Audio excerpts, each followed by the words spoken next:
So hi, good evening. Chalo, so formally we are starting the pre-part of the modern. Dekho, see that one more thing I just need to make it very clear from the beginning that already we have seen the sequence of the event. But then these 6-7 classes which are going to be there, or whatever be the numbers then, so 6-7 classes of the modern. So here obviously that not everything would be touched upon. That in 6-7 obviously it cannot be touched upon. So what we'll be doing, that we'll be building some of the important events. Then whatever I said to you or we discussed in the chronology, so some of the important events. But then some deeper analysis of those parts will be there in the foundation classes. Then and foundation will have 25 classes. Okay? So isme you have been given how many classes? 10 to 12 classes. Then so 10 to 12 classes, already we are done with the 3, 7, 8 are remaining. So in this, we will talk about some of the important events, and then after in foundation, the pure analysis part would also be there. And in fact, in this part, we are not going to do any answer writing practice. But then whenever the foundation part will start, so there would be surprise test in the classes itself. And not just the objective ones तो वैसे ही होते हैं तुम्हारे, mini test and all those things. Then I hope that you have been informed about it. So objective तो वैसे ही होंगे, but in classes mine method is to give you a surprise subjective test. So you'll have to write the answers also. But then we are not doing this exercise in this 6-7 classes. Okay? So let's start with the very first topic, advent of Europeans itself. Then, so write just a title and advent of Europeans. So now listen, that when it comes to advent of Europeans, so obviously what we discussed in the very first class that it is not happening for the first time that they have come to India, but then earlier the Europeans when they have arrived in India, so they have arrived in a number of the different ways that they have taken a partial land route, then partial sea, then after they are arriving in India. In fact, when we talk about the ancient times, so even in ancient time, there was a contact with the European part of the world done. So for example, that Indian black pepper was very much in the use in the upper part of the Europe. So upper part of the Europe includes the Britain, but also the Scandinavia and these all places, Germany, okay? So these all countries, there also the black pepper usage was there. In fact, black pepper was used as a medicine, okay? So for example, that you must have heard about one such problem which often happens with the people, UTI. Have you heard about it? Urinary tract infection. Okay? So generally, so they were using this black pepper in the vinegar and then they were using it. And black pepper was the native plantation of India. So that was in the use then. So already there has been a contact with India from the time immemorial. But then 15th century, it was very vital for the Europe. And it was very important for the Europe for the two purposes. One, obviously, that to earn profit from the trade, and the second one is the propagation of the Christianity. Then, so now who started this endeavor? So it is the Portuguese who has taken the endeavor, and actually it is said that with the Portuguese adventure, the establishment of the modern world has been there. Then, so their adventure in the sea, their seafaring activity has led to the establishment of the modern world. So now, whenever we talk about the modern world, so what do we mean by the modern world? What is the order in the modern world? What is order in the modern world? What we find about the modern world? Things are well designed. I would say, rather than asking to you, it's a globalized world. Okay? Where the connection between people to people contact increases. That is the basic thing that we need to know. ठीक है? ऐसे तो modern के बहुत सारे meanings हैं, ठीक है? That there are different meanings in the sociology, there are different meanings in the polity, but then here increased people to people contact with the different parts of the world. So that is happened. Moreover, it is also said about that these campaigns of the or basically adventures of the Europeans, it was meant for three: the God, gold and glory. Okay? So this was the purpose: God, gold and glory. So what is God? Obviously propagation of their religion, Christianity. What is gold? Profit. Okay? And glory, that they will be recognized as the biggest powers in the world. Then most dominant powers in the world. And the glory is the one which is leading to the rise of imperialism. Then, so let's start with this definition itself. Already we mentioned, but फिर भी अभी बताओ मुझे कि what do you understand by imperialism? Very simple definitions are required. बताओ.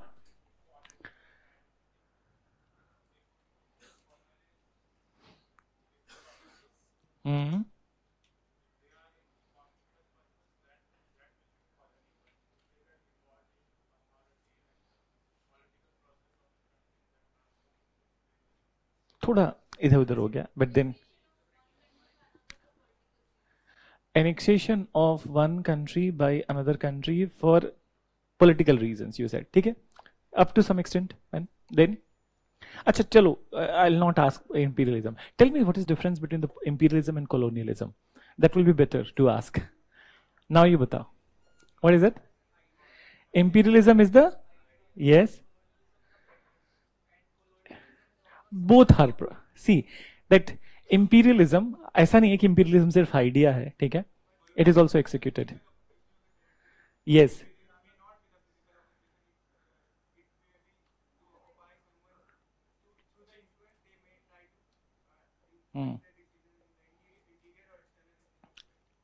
चलो, मतलब you up to some extent you are also right.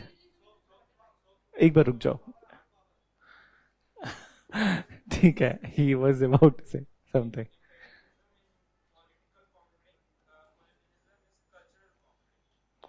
Not exactly.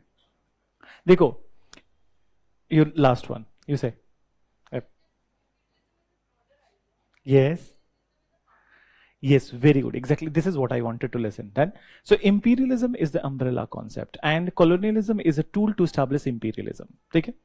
So colonialism is an instrument to establish imperialism, and imperialism is a broader idea. But what is imperialism? So imperialism is the extension of the rule of one country in the foreign land. That's it. Nothing else you need to add. So extension of the rule of a country in a foreign land is the imperialism. Then, and to establish imperialism, colonization is followed, and colonization can be of many types. That is political colonization, economic colonization, and socio-cultural colonization. So when the economic colonization happens, then so economic colonization leads to the entire industrial sector and the profit things going to the imperial country. Similarly, the political colonization of any country means that the rule of that and administration has all been done by the foreigners, not by the natives of that country, or in our case, Indians. And socio-cultural colonization is imposition of their practices in India. So, for example, imposition or propagation of their religion in India, then their culture, discarding the Indian cloth, discarding the Indian food. So that is the socio-cultural annexation. So ध्यान रखो that बहुत बड़े definitions में कभी मत जाओ. Whenever you are going into a very big definition, so what happens that it leads to the creation of confusion. And then when you just understand it, so then it will be enough. And then you can build the ideas around it. So एक काम करो, पहले इतना लिखो, ठीक है? So you write imperialism. Mention that imperialism is a broader ideology. Imperialism is a broader ideology whereby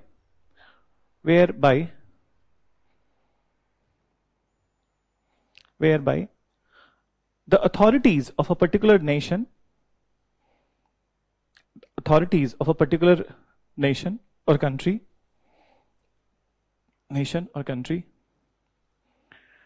try to extend their power and rule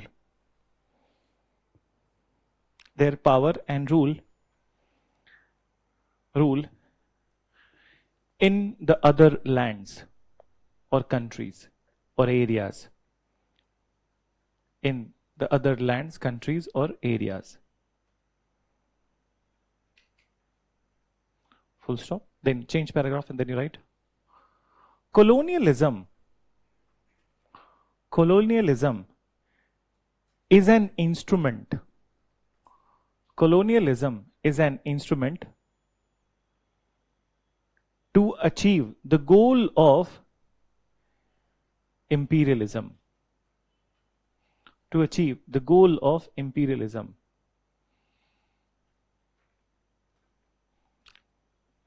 And then mention, it happens in many ways. It happens in many ways. That includes economic colonization, political colonization,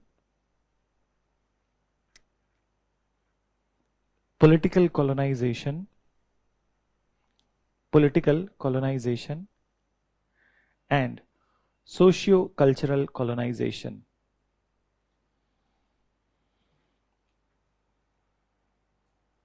Then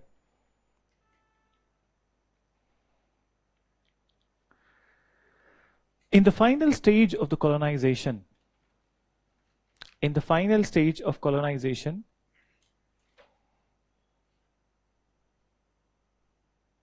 a foreign country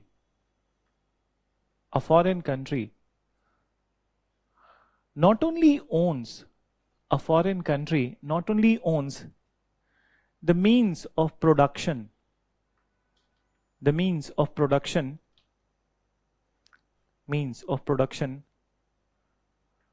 but it also controls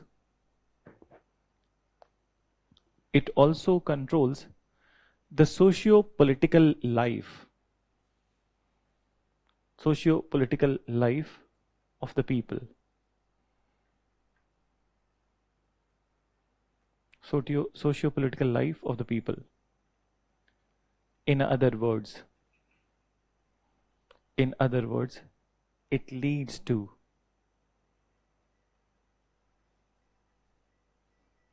establishment of imperial hegemony. You can see the spelling over here. It leads to establishment of imperial hegemony in a foreign land. Imperial hegemony in a foreign land. अब एक word मैंने लिख दिया board पे, hegemony. What does it mean? Yes? Willful dominance. It is dominance. ठीक है? Willful नहीं कहो, dominance बोलो. ठीक है? Basically it is dominance, and dominance in each and every sphere of life. ठीक है? तो जैसे इकोनॉमिक, सोशियो कल्चरल और पॉलिटिकल बोला, but hegemony also mean ideological dominance. ठीक है? तो आइडियोलॉजी वाइज भी जब हम ये समझने लगे that we Indians we start that considering that कि हमारा अपलिफ्टमेंट तो सिर्फ ब्रिटिश ही कर सकते हैं. ठीक है? So that means that they have colonised our minds also. So hegemony means that not only they have colonised you politically, they have become their rulers. Economically, they are owning all the means of production. Culturally, because you are following their culture, and they also control your mind. Then, so that is the imperial hegemony. Okay? So this is the very first part. That this is the basic definitions that we needed to know. Though कभी exam में नहीं पूछते हैं कि क्या imperialism है, क्या colonialism है, बट हमें जानना होना चाहिए. होता क्या है कि जब भी कभी कोई आंसर लिखते हो, तो आंसर लिखते हुए तो इसमें पूछा हो या नहीं, but then if you add up, ठीक है, if it is relevant, so it increases your marks, that you have a clear cut understanding in it. Then, so now let's come to the part.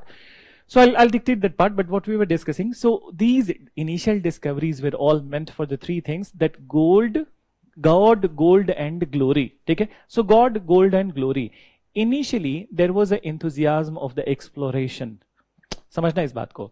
Initially there was an enthusiasm of the exploration in the European people, but soon when they have arrived in India, they developed this exploration attitude into exploitation. Okay?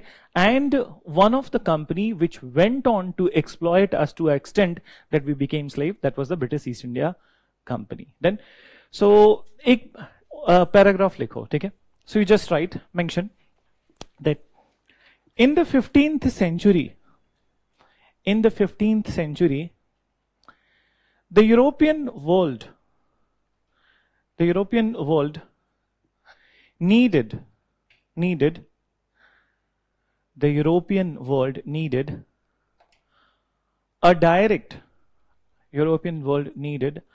a direct sea route contact with India.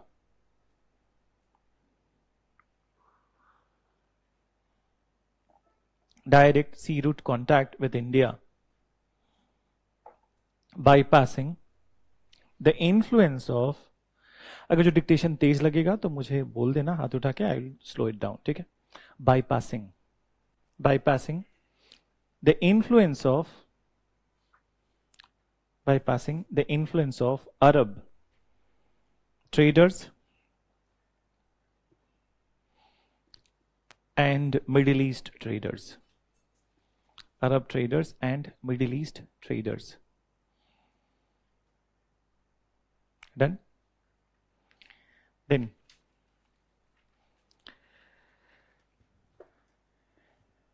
initially the sea adventures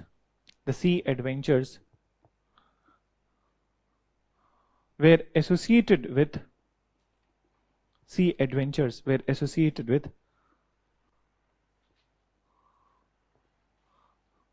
God and gold. Brackets में लिखो what is, so God is Christianity, brackets में इसका meaning भी लिखो, God, Christianity and gold is profit.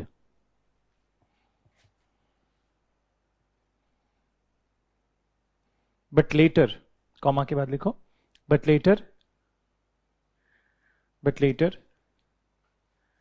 the adventure in sea was also meant for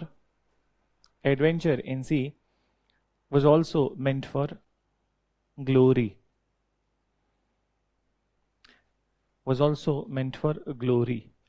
brackets में लिखो establishment of imperialism.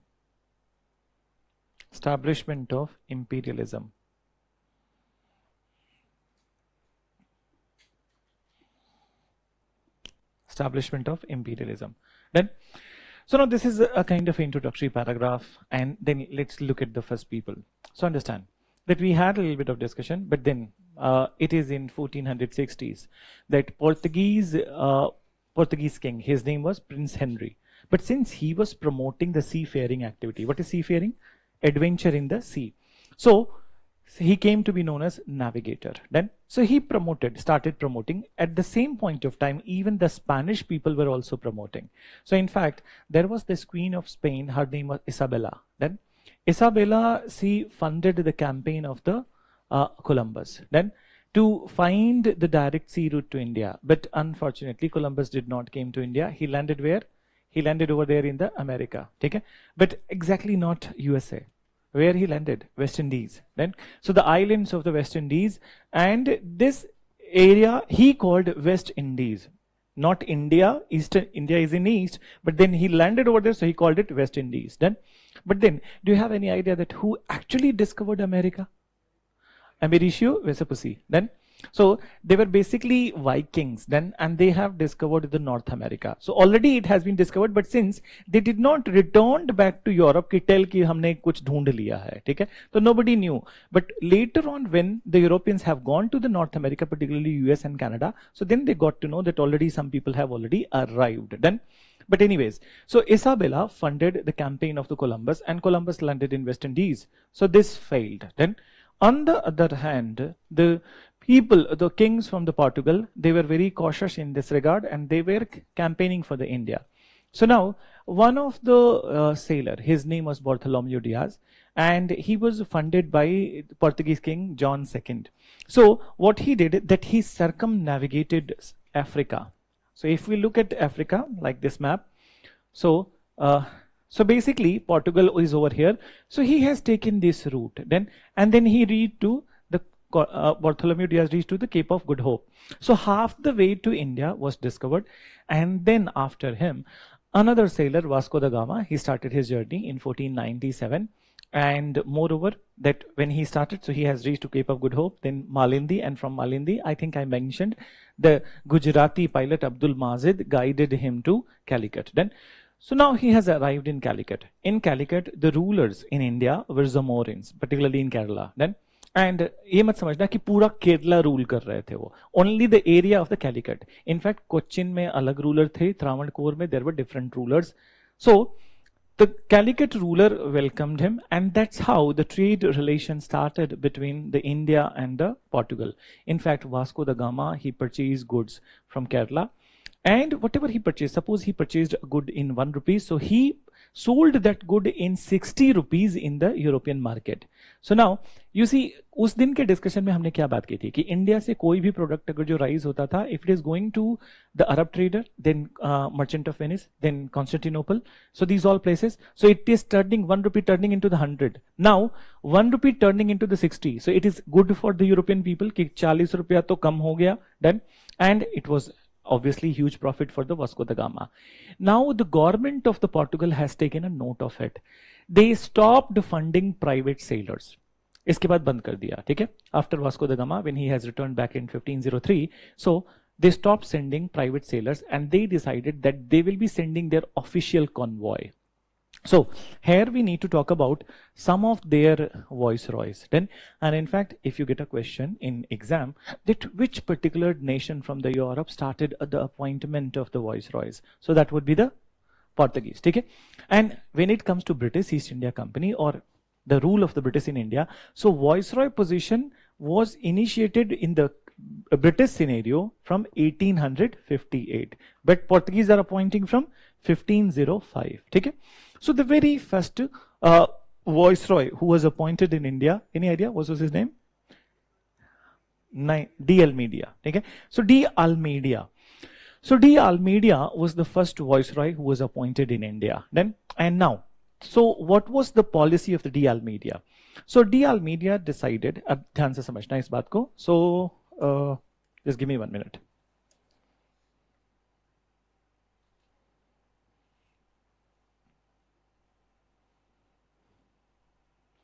He was of the view that this is what Arabian Sea, I hope all you know.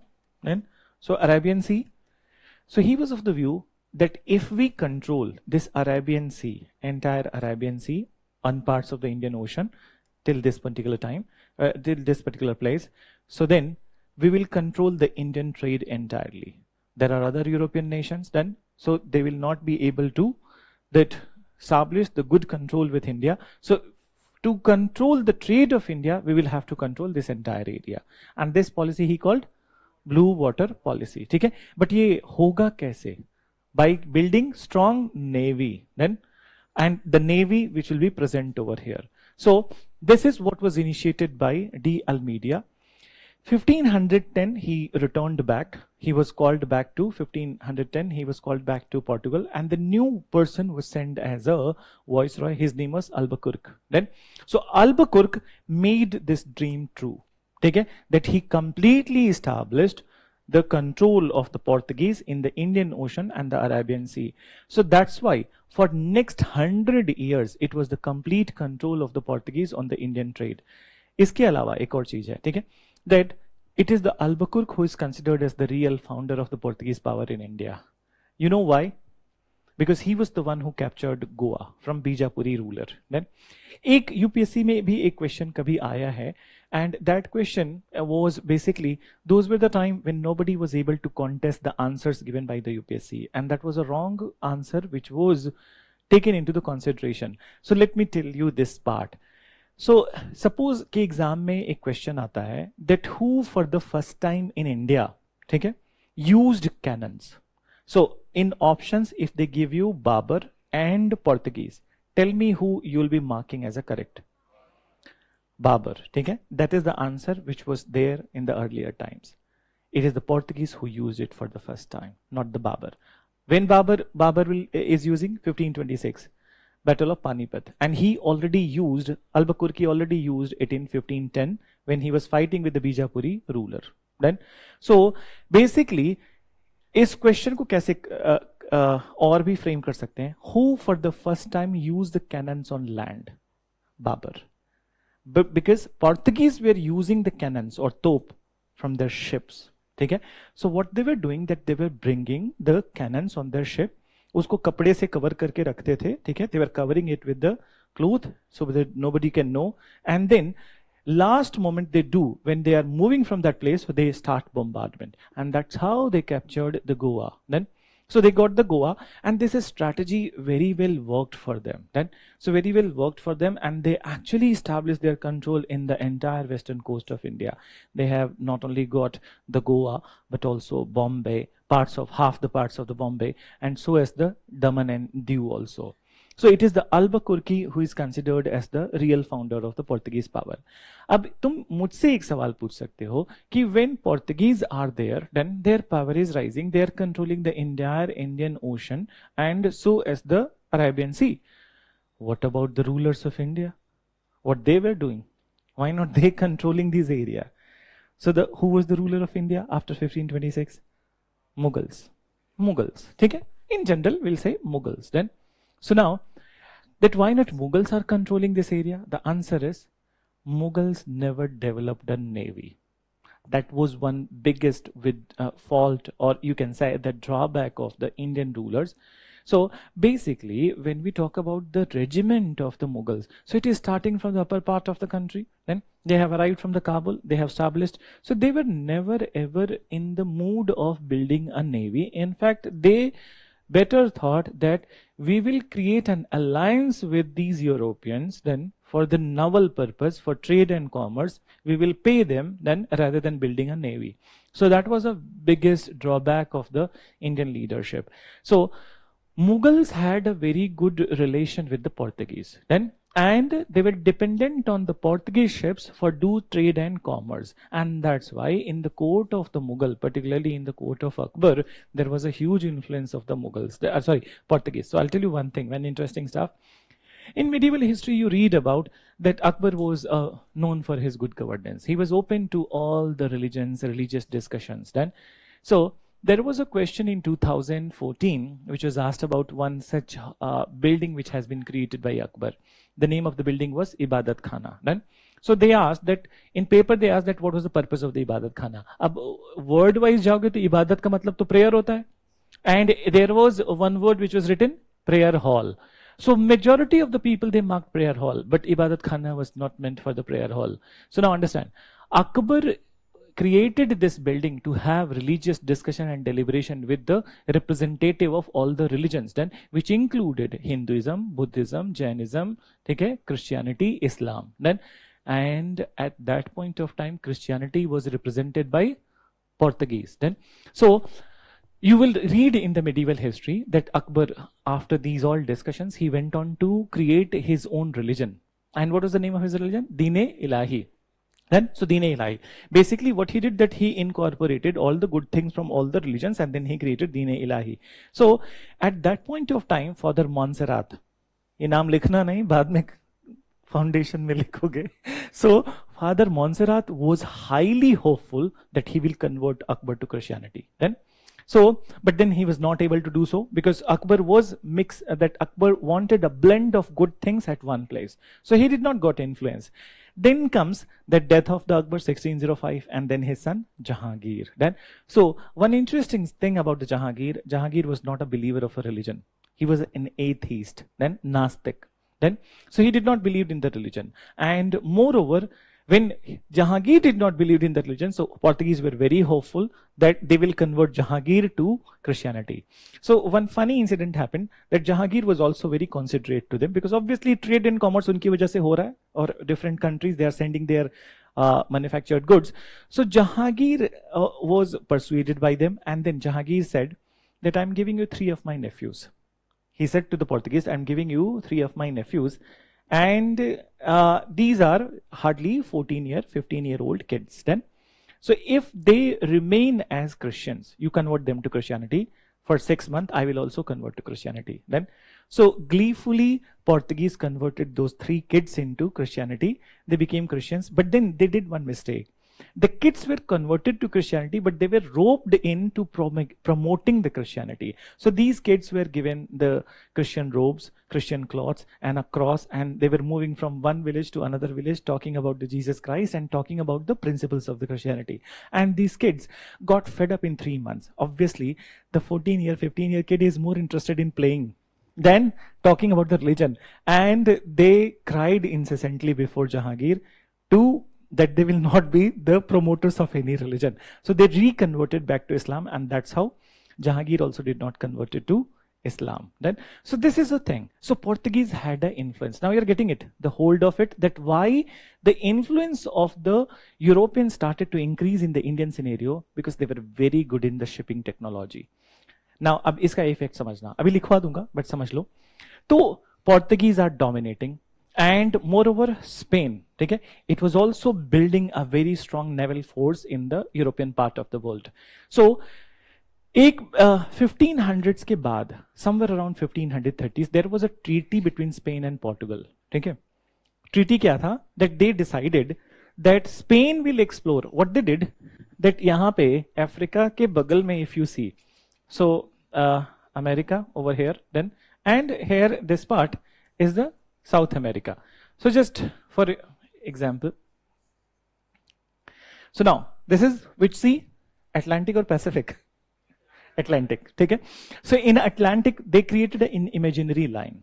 बीच में एक imaginary line बना लिया, और this imaginary line, so they signed a treaty. अब treaty का नाम भी बड़ा interesting है, Treaty of Tordesillas, ठीक है. So लिखना नहीं है. So they decided that each and everything in this direction would be explored by Portuguese, and इधर का इलाका would be explored by Spain.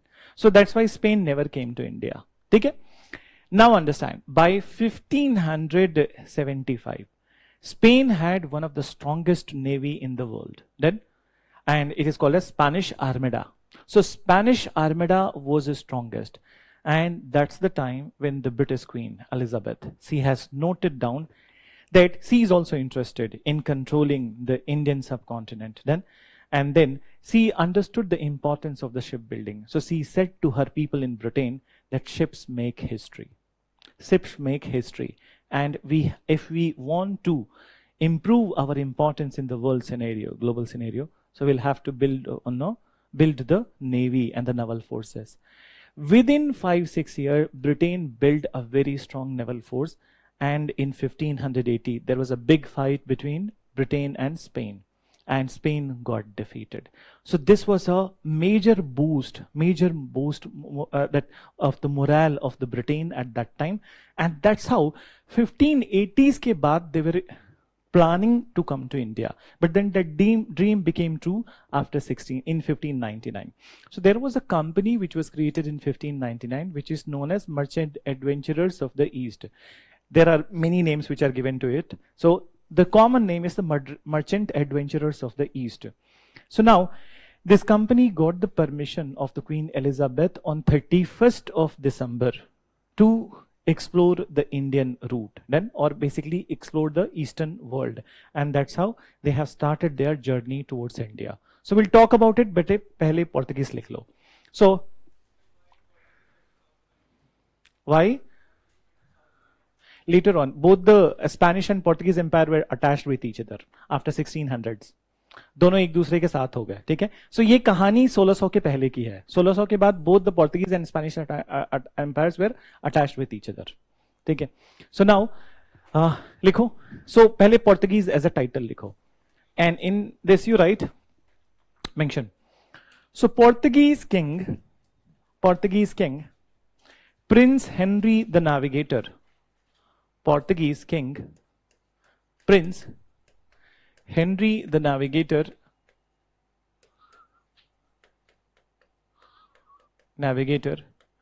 took lead. Prince Henry the Navigator took lead among European nations. Lead, L-E-A-D, took lead among the European nations to find direct sea route to India. Direct sea route to India.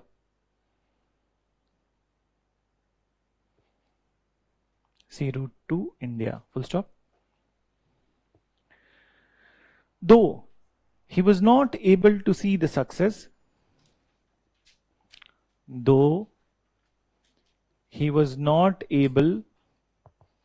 to see the success, but his endeavor led to His endeavor led to establishment of modern world order. Establishment of modern world order. Full stop. In 1497,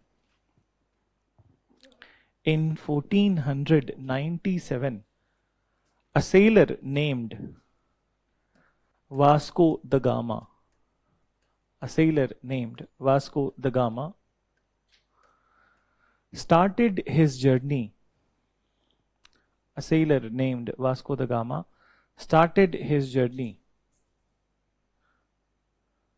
with 3 ships.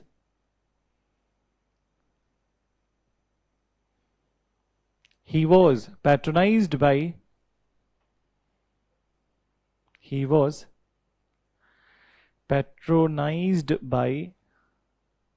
Portuguese King Emmanuel.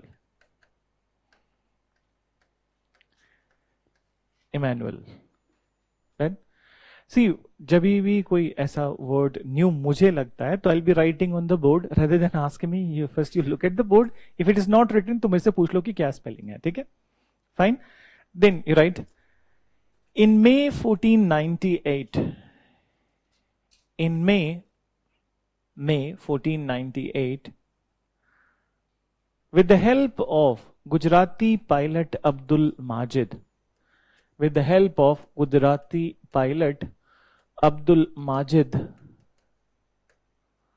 Vasco da Gama landed on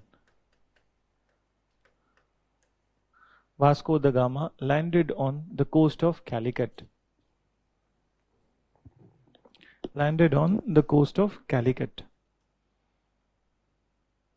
Then he was given coast of Calicut.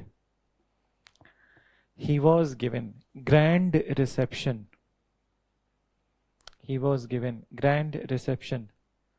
By the Zamorin rulers. He was given grand reception by the Zamorin rulers of Kerala.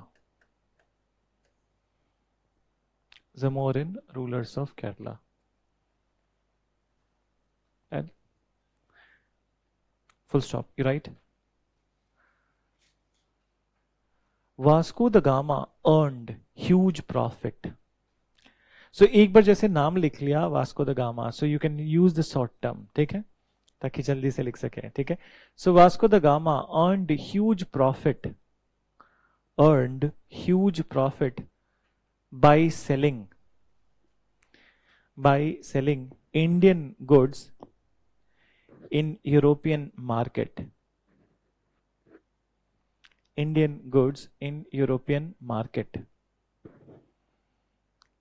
Then mention.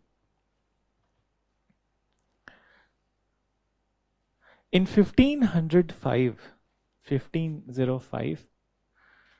Portuguese government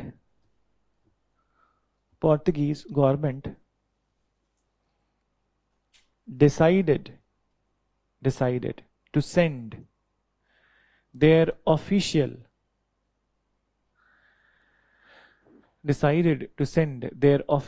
envoys. So how you write envoys? ENVOY''S. Their official envoys to India. Then तो अब इसमें 2 नाम हम 3 नाम discussion करेंगे, ठीक है. So 3 names we are going to write and then their achievements in India. So very first name you write D. Almeida.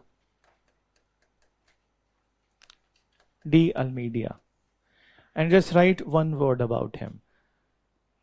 Right? To establish complete control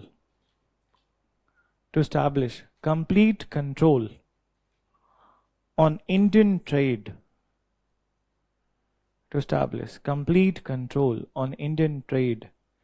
he initiated blue water policy.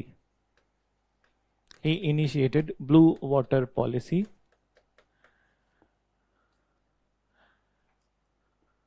In other words,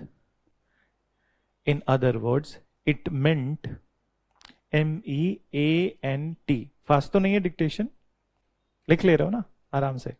So in other words, it meant creation of a very strong navy. It meant creation of a very strong navy in Indian Ocean, very strong navy in Indian Ocean and Arabian Sea.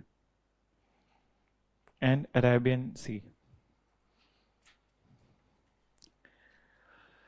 Then next spelling, you see what I'm writing on board. So Albuquerque. So Almeida came 1505 and he was there in India in 1509 to be very exact. Okay. So Albuquerque. About him you write, he is regarded as Albuquerque. He is regarded as the real founder of Portuguese power in India. Real founder of Portuguese power in India.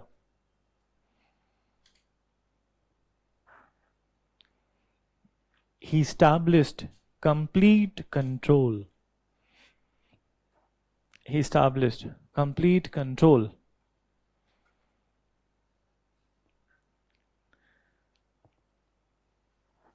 in Indian Ocean and Arabian Sea.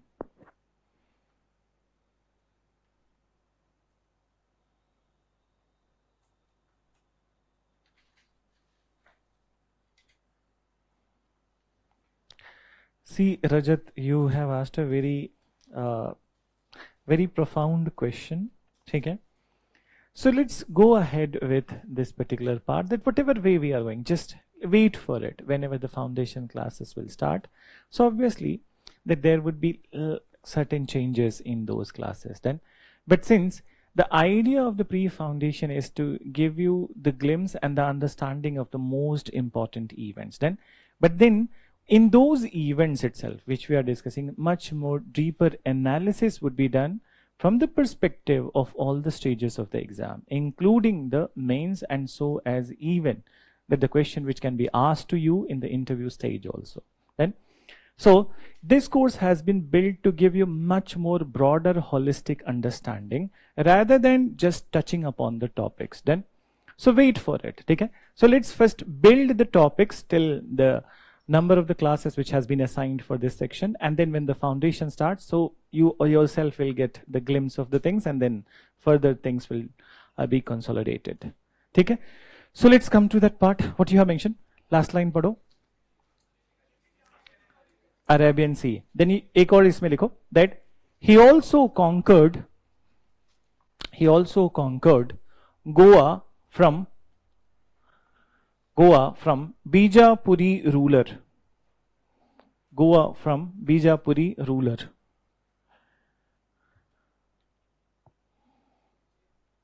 Bijapuri ruler. ठीक है? In 1510. In 1510. Then, अब इनके बाद he was there for 5 years, and then the next important Portuguese viceroy is Nino da Cunha. इस बार जो question आया था prelims paper में, that was from his particular time only. ठीक है? So Nino da Cunha, easy question was there. It was not a difficult question. So he came to India in 1529. Then, now, so he is regarded as the last important Portuguese viceroy, and at his point of time, the area of the Daman, sorry, just 1 minute. Daman, Dew ऐसे लिखते हैं? नहीं, E would not be there. So Daman, Dew and Bassein. So Bassein is basically which area? You have any idea? Daman, Dew and Bassein came under the control of the Portuguese. So Bassein is Bombay only. ठीक है, I'll tell you which Bombay. So again, अगर जो map देखो Bombay का, ठीक है, so Gujarat, obviously Gujarat will have to be created, and then here it is like this. So ये वाला extension वाला part, anyone who knows that which area is this? This is going towards the Kolaba, South Mumbai. यहाँ ये gateway of India हो जाएगा. Gateway of India बोलते हैं. Yeah, gateway of India. So gateway of India हो जाएगा, and then this area Andheri, Bandra, Andheri, these all Dadar will be there. What about this part? This is Borivali, and this area Thane. Then so ये जो part है यहाँ से लेके अलग color से बता रहा हूँ, रुको एक minute.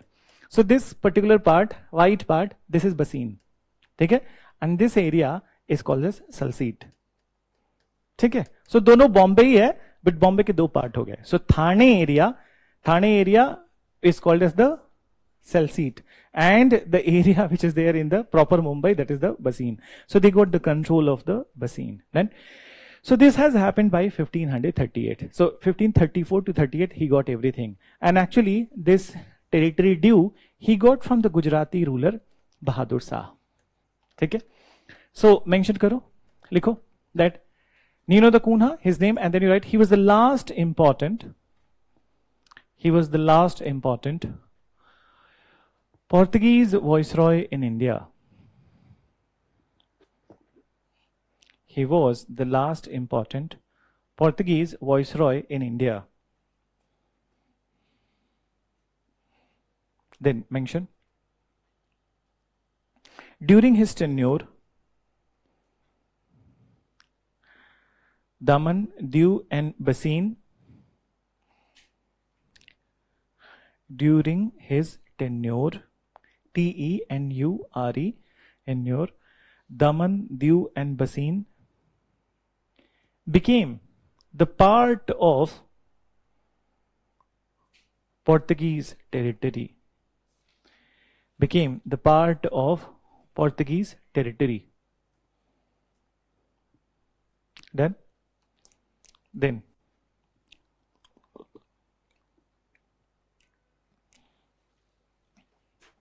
part of Portuguese territory. Then now, so we are leaving the Portuguese over here.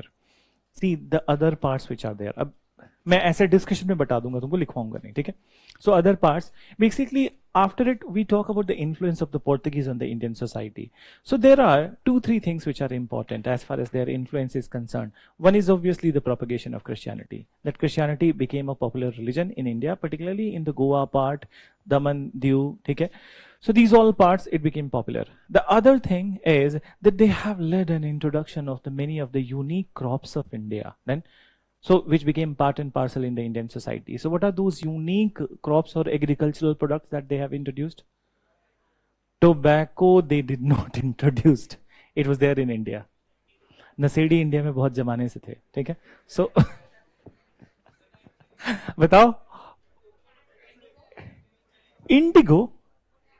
Potato is right. Indigo is a native plantation of India. जब नाम में ही indigo है तो उसमें पोर्टुगीज कहां से आएंगे?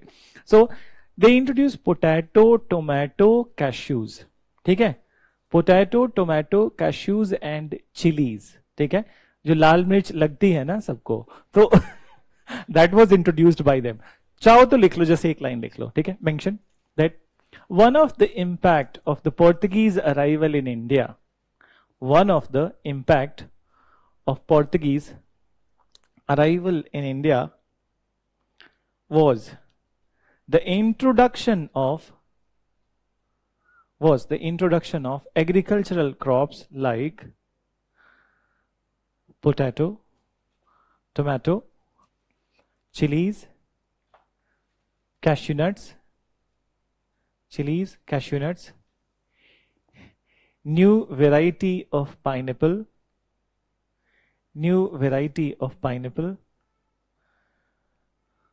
and coconut. Then, so this is what is about that the Portuguese arrival in India. Then, after the Portuguese, understand. So the next European company. So next European company which arrived in India was Dutch East India Company. So Dutch East India Company, though creation of the company happened in 1602, but वो बनने के तुरंत बाद India आ गए. So by 1605 they were already in India and they had their presence not just in India but also in Indonesia. So there was a place in Indonesia which was called as Batam. Okay, Batam. So first they have gone to Batam and Batavia in Indonesia and then they came to India. Understand, it was a very rich company and it was the first multinational company of the world. Do you understand that what is a multinational? Meaning at one point of time they are present in the many nations, and so they were the first multinational company of the world, and moreover they were rich company. So when they arrived in India with the permission of the Indian rulers, they created many trading centers in India. Then so their trading centers were not only Surat, that their trading centers in the beginning were Cochin, okay? But after Cochin, they have expanded to Pulicat, Nagapattinam, Kasim Bajar, Patna, Dhaka, Agra, Bharuch, okay? So these all places. So they moved in a very faster way. But एक problem थी Dutch के साथ. What was the problem? That their presence was there in the Indonesia also and India also, and both are the spice countries. Then so in the beginning, they did not face much challenges, but the later on, when the British company and the French company, they have become too powerful. So there was a tripartite struggle between the three companies, and in which the Dutch were often getting defeated. Then, so there was one final defeat of the Dutch in 1759, Battle of Bedara. Then, and in this Battle of Bedara, when they were defeated, so they decided that they will wind up their operations from India. Better they will focus in the Indonesian islands. So they were of the view that they will not keep both their legs in the two boats, कि एक India में भी एक Indonesia में भी, and that situation would be like that कि none would be theirs. So they completely winded up. So 1759 से they started winding up their operation from India, and by 1823 none of their things were existing in the India. They have sold all their properties. Then so they never became a big company in India. Then there was another company which came to India in 1616, okay? And that was the Danish East India Company. So Danish East India Company was never ever a big company in India. It had presence at only two places. One was the Tranquebar in Tamil Nadu, and another was the Frederick Nagar in the Bengal. So their main purpose was the propagation of Christianity, and in 1845 they also sold their properties to Britain, and they also winded up from India. But then the companies which needs to be mentioned in much cogent manner is the British and the French East India Company. Then so just write a word, Dutch East India Company. Dutch East India Company.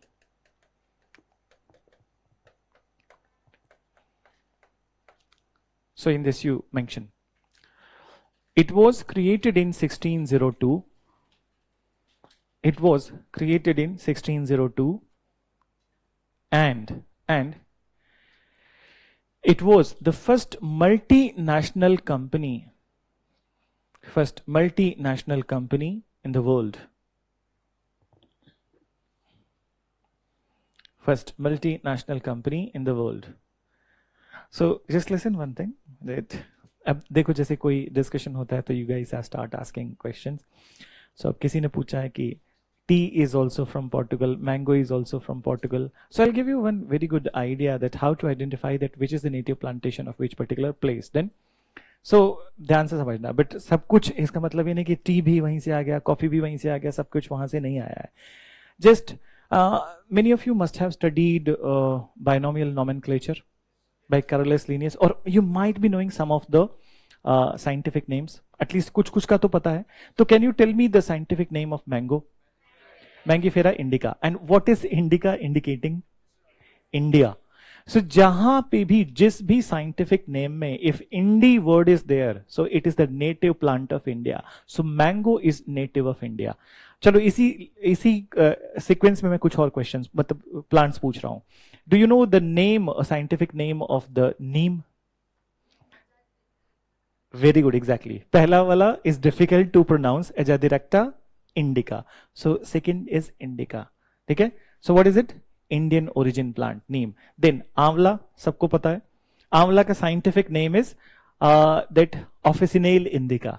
ठीक है, indica is indicating Indian origin. Then उसके अलावा let me ask you more things. So what is the scientific name of the wheat? Last name or not?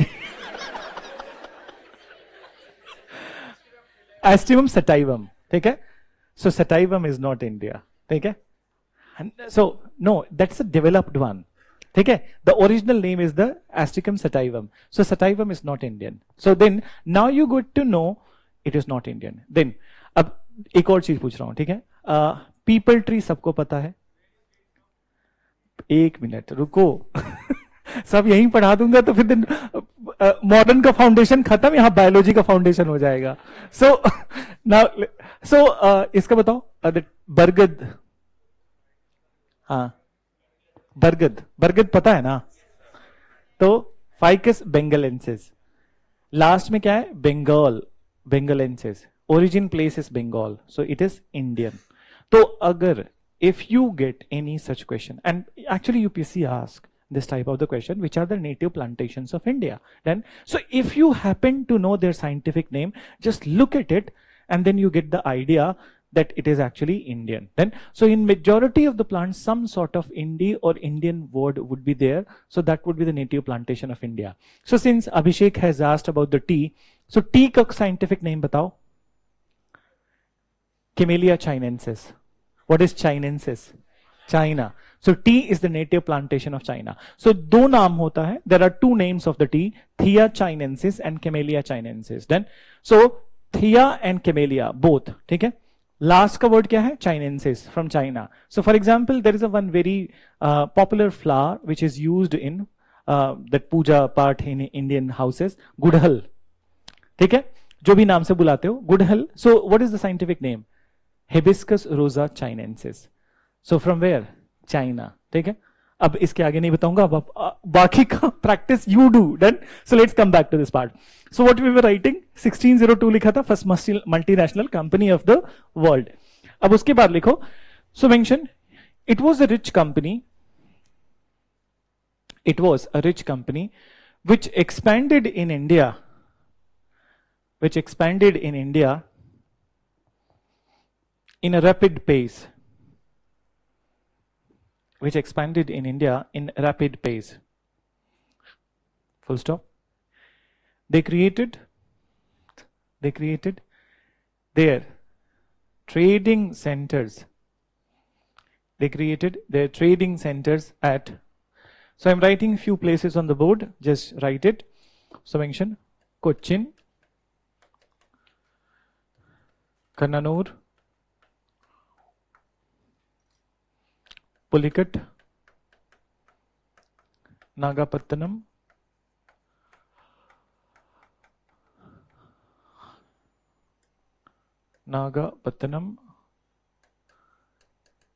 Bimli-Pattanam,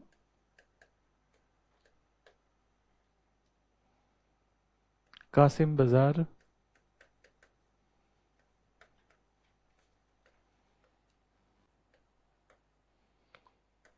Patna,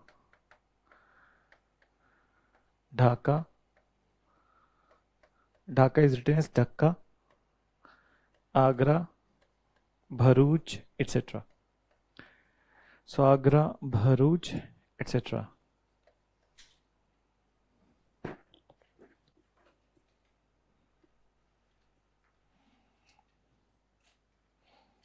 Then after it you mention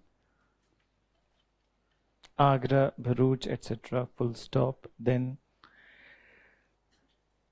in the middle of 18th century,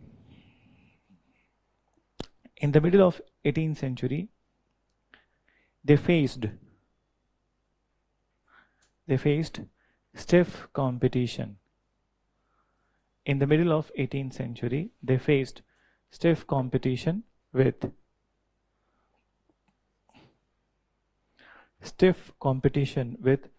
British and French company. Stiff competition with British and French company. Full stop. In 1759, in 1759, they were thoroughly defeated. In 1759, they were thoroughly defeated in Battle of Bedara.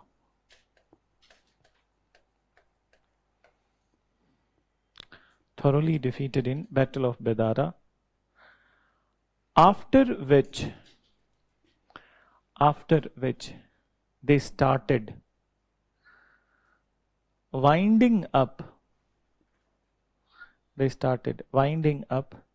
their operations from India.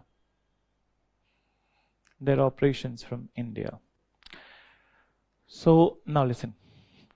So in the sequence, their operations from India, so that's final. In the sequence of the arrival, Portuguese first, Dutch second, third were English East India Company. But since it is a big company, तो हम बाद में इसको कर रहे हैं, पहले Danish के बारे में just 2-3 line you write, ठीक है? And then we'll go into the further details of the British East India Company. So mention a title, Danish East India Company. Just 2-3 lines you mention, East India Company, you write. So Danish का मतलब कहाँ से आ रहे होंगे ये?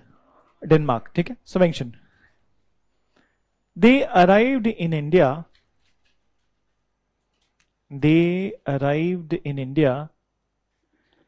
in 1616. In 1616, and they created their trading centers.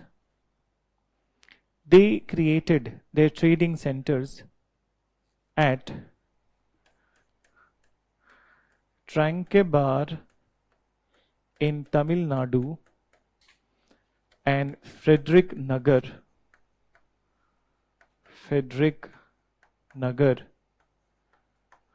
So how they write Nagar as they write Nagore. So spelling यहाँ पे देख लो and then accordingly you write. So Frederick Nagar in West Bengal. Full stop. Their main objective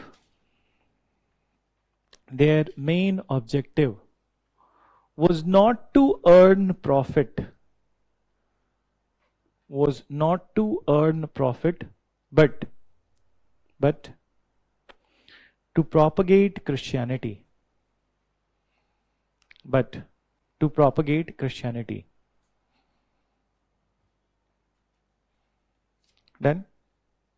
Then mention after it, propagate Christianity. By 1845, they sold all their properties to British.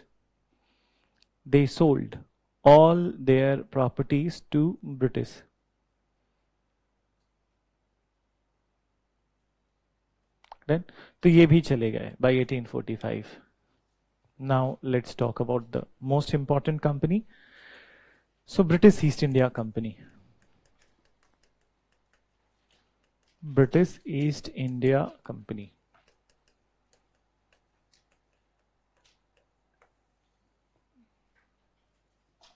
So now listen. So as per the details, that as we mentioned, that 1599 this company was created as the Merchant Adventurers of the East. But over the period it came to be known as British East India Company. So originally the British East India Company was not the name, but over the period this became a popular name. Now, so this company which was created in 1599, on 31st of December 1600, it got the permission of the Queen Elizabeth to trade with the Eastern nations, and she gave them permission for 15 years, which is called as a royal charter for the 15 years.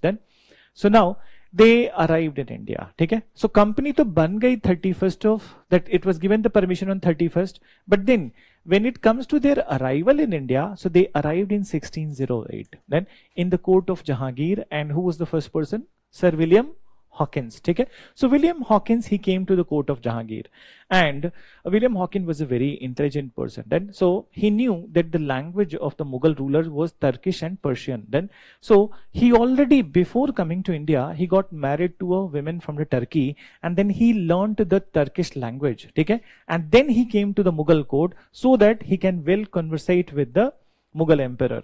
So Mughal emperor was impressed by it, and then he was given official position in the Mughal court. But still, जो मैंने पुरानी कहानी बताई Portuguese वाली, that Portuguese had a lot of influence. They were not liking the presence of the British in the Mughal court. Then, so not many privileges were given. They were only allowed to build the trading centers at Surat and Masulipatam. Now there was a one fight between William Hawkins and the Portuguese. Then, and after this fight, he left India somewhere around 1611. Then, finally, an envoy led by Sir Thomas Roe, he came to India in 1615, and this time Aurangzeb gave him all the necessary permission. But तुम सोच रहे होगे कि ये linkage कैसा है कि पिछली बार नहीं दिया और इस बार पोर्तुगीज चले गए क्या? That he has given all the permission. So, do you have any idea that why Jahangir gave all the necessary permission? Because of not Sajda, because of Noor Jahan. Then, so there are some underlying stories from the medieval period. अब ध्यान से समझना. When it comes to Noor Jahan, so Noor Jahan was not the first wife of the Jahangir, ठीक है? And actually she was already a married lady. Then Jahangir has seen her, then he has fallen in love with her, and when she became the widow, her husband got killed, so then she proposed that lady. Her name was originally Mehrunisa. She was proposed by Jahangir, and then they got married, and she was given the title of Noor Jahan. Noor Jahan, on the other hand, she was not like the normal ladies of those times. She was very ambitious and she was very aspirational. She also wanted to have a say in the Mughal court. Then, so she also wanted to have a say in the Mughal court, in the Mughal administration. And so now she know that Portuguese are that Jahangir is under the influence of the Portuguese, since they are providing the avenues of the trade and commerce. But then there is another option also, British. Okay, you can do the trade and commerce with their help also. You can use their ships also. So to increase her influence, she wanted to patronize the British. Okay, and she was instrumental in patronizing Sir Thomas Roe, and as such, if she is saying to Jahangir that the British must also be given some sort of privilege, so they were given. And the marriage between Jahangir and Noor Jahan has happened in the 1611. तो उसके बाद का incidents है. तो इसी it is the influence of the Noor Jahan because of which the British got more permission. And after 1615 there was no looking back for the British in India. So just like the Dutch East India Company, they are also creating their trading centers at many places. So in 1639, they created St. Fort George at Madras, then which was their first fort. Then in 1661, they got the Bombay from the Portuguese. अब ये क्यों हुआ? ठीक है? Why Portuguese are giving Bombay to the British? The reason was there was a marriage between the two countries. ठीक है? So the Portuguese princess was married to the British Prince Charles II, and as such, as a marriage price, Bombay was given to the British. So now by 1668. The Bombay is also under the control of the British. And finally, it is in 1690, Aurangzeb was the ruler of India. So he allowed British to continue with the trade and commerce operations in the eastern part of India. And as such, in 1698, they got 3 villages in West Bengal. The name of the villages were Govindpur, Sutnati and Kalikata.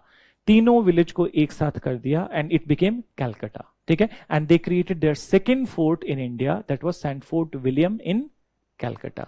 So लिखो, mention a little bit. So right. Initially, the company Merchant Adventurers of the East, the company Merchant Adventurers of the East was created in 1599. Was created in 1599.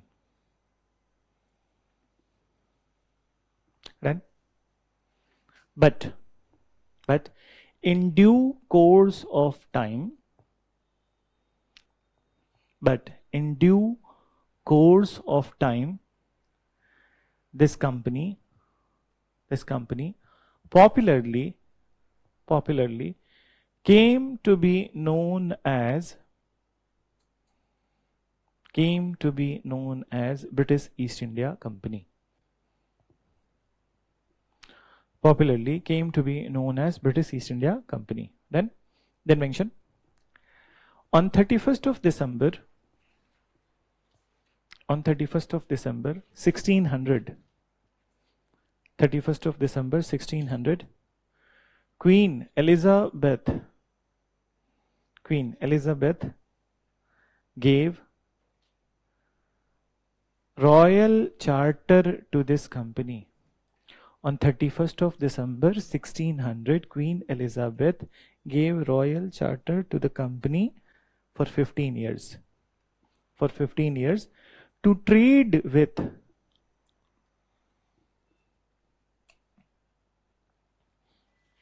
Eastern nations. To trade with the Eastern nations. Full stop. Then you mention after it, to trade with the Eastern nations. The first British convoy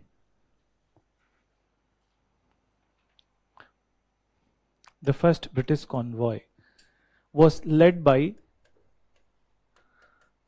Sir William Hawkins.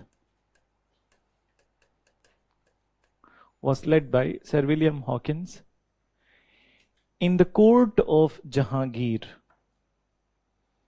Sir William Hawkins in the court of Jahangir.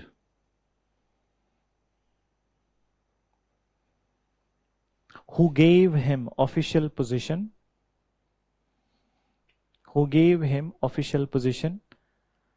and construction of warehouses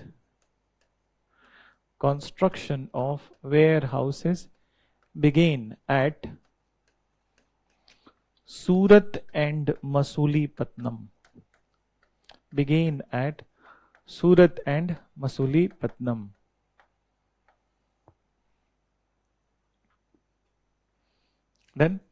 Then mention further. The most successful initial convoy, और envoy भी लिख सकते हो, convoy भी लिख सकते हो, all of them are correct. ठीक है? So the most successful initial convoy was led by Sir Thomas Roe.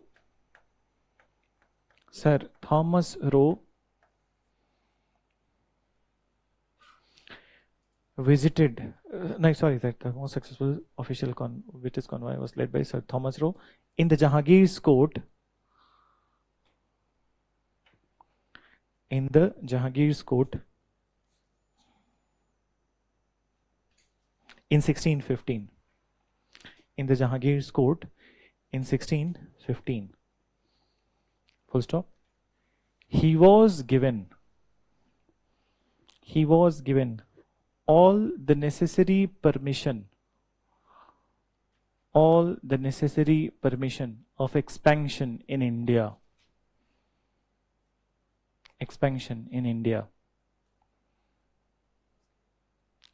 All the necessary permission of expansion in India.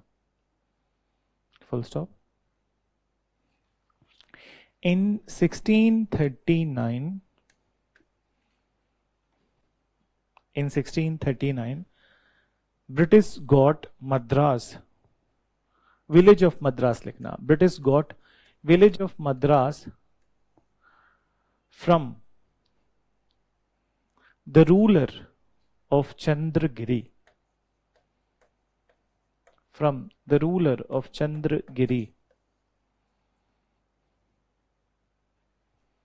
I have written on board, you can see the spelling. From the ruler of Chandragiri, and they created their first fort in India their first fort in India, that is St. Fort George, Madras. St. Fort George, Madras.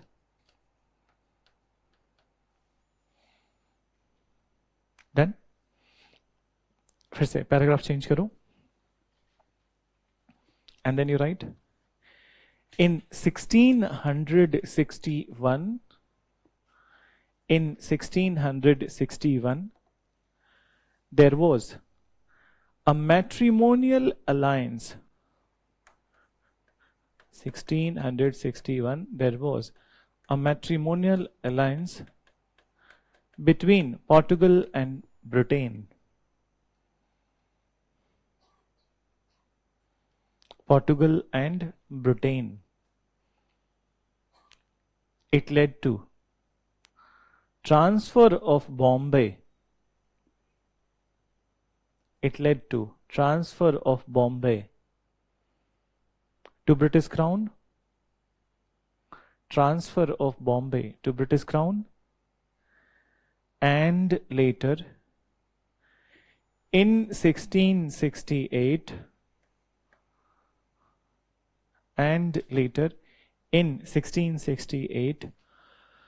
Bombay was transferred to company.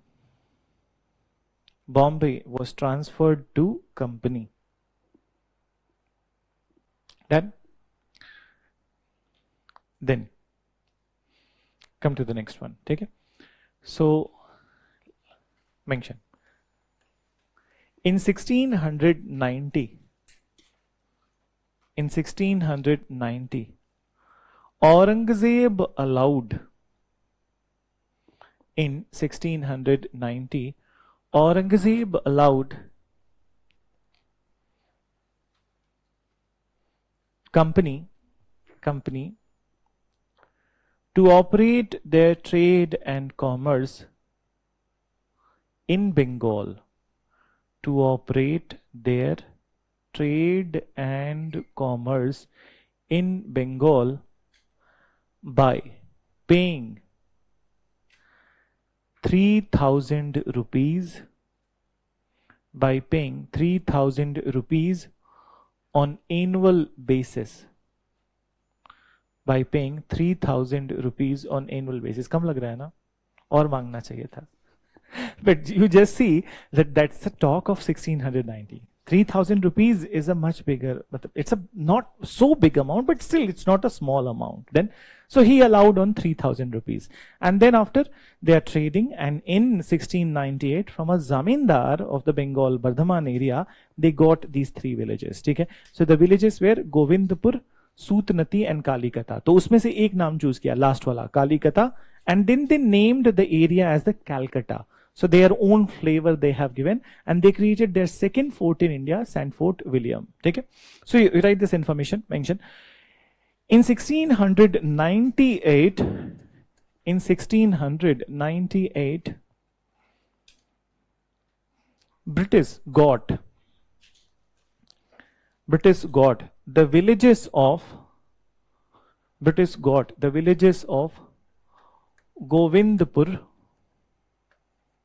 Govindpur, Sootnati and Kalikata. Govindpur, Sootnati and Kalikata.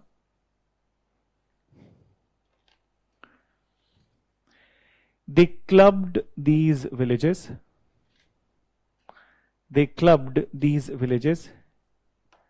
And created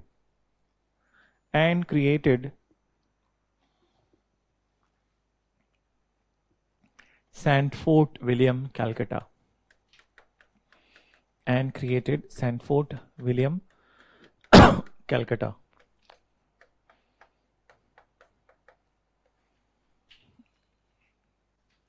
St. Fort William, Calcutta.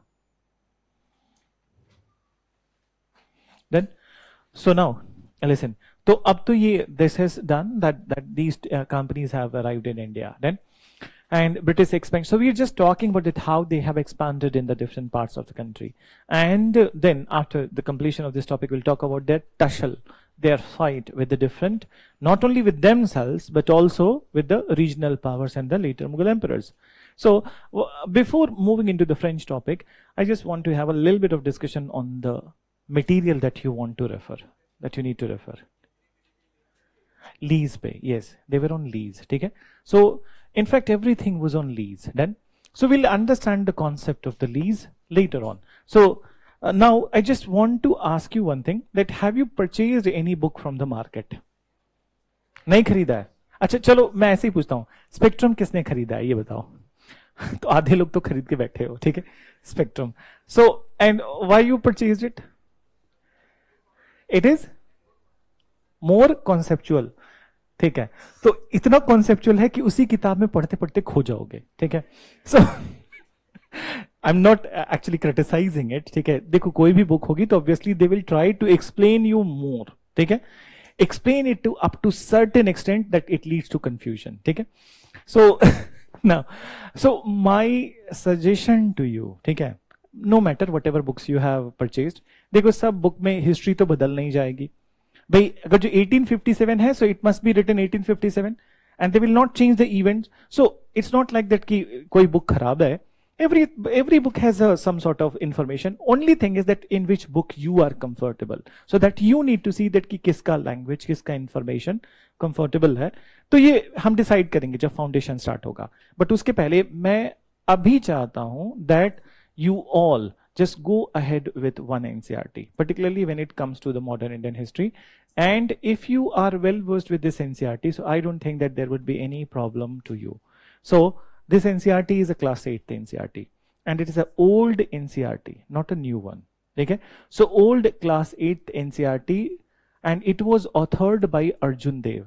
Abhi market में you will not get the original copy, ठीक है, but xerox मिलता है market में. ठीक है, so you can purchase the Xerox copy of it and if you find the printed version so good. ठीक है, but then any version will do for you. So now understand that generally, ठीक है, क्या होता है कि एक, मेरी बात पूरी सुनो पहले. सो क्लास 11th में भी एक एनसीईआरटी है, ओल्ड एनसीईआरटी, बिपिन चंद्रा's freedoms, that NCERT of the modern India. So when it comes to the Bipin Chandra class 11th old NCERT and Arjun Dev class 8th NCERT, ज्यादा information किस में होना चाहिए? 11th में, बट ज्यादा information है class 8th में. ठीक है, the book is better and moreover as far as the relevance of the NCERT is concerned, in our exam in last 15 years, the maximum number of the questions are from Arjun Dev, not from the Bipin Chandra class 11th. ठीक है, तो अगर जो दोनों के बीच में choose करना है तो please choose class 8th NCERT. And since we are starting with the pre foundation, so I would better suggest that कि ये क्लासेस 7-8 क्लासेस आगे आने वाले खत्म होते होते उस किताब को पढ़ के खत्म कर दो एक बार. ठीक है, just do that exercise. And in that particular book also they do start with the advent of Europeans and then the development in the 18th century India. Okay, so you will be very much with the course also, and at the same point of time relevance of the book is there in the mains examination and prelims examination also.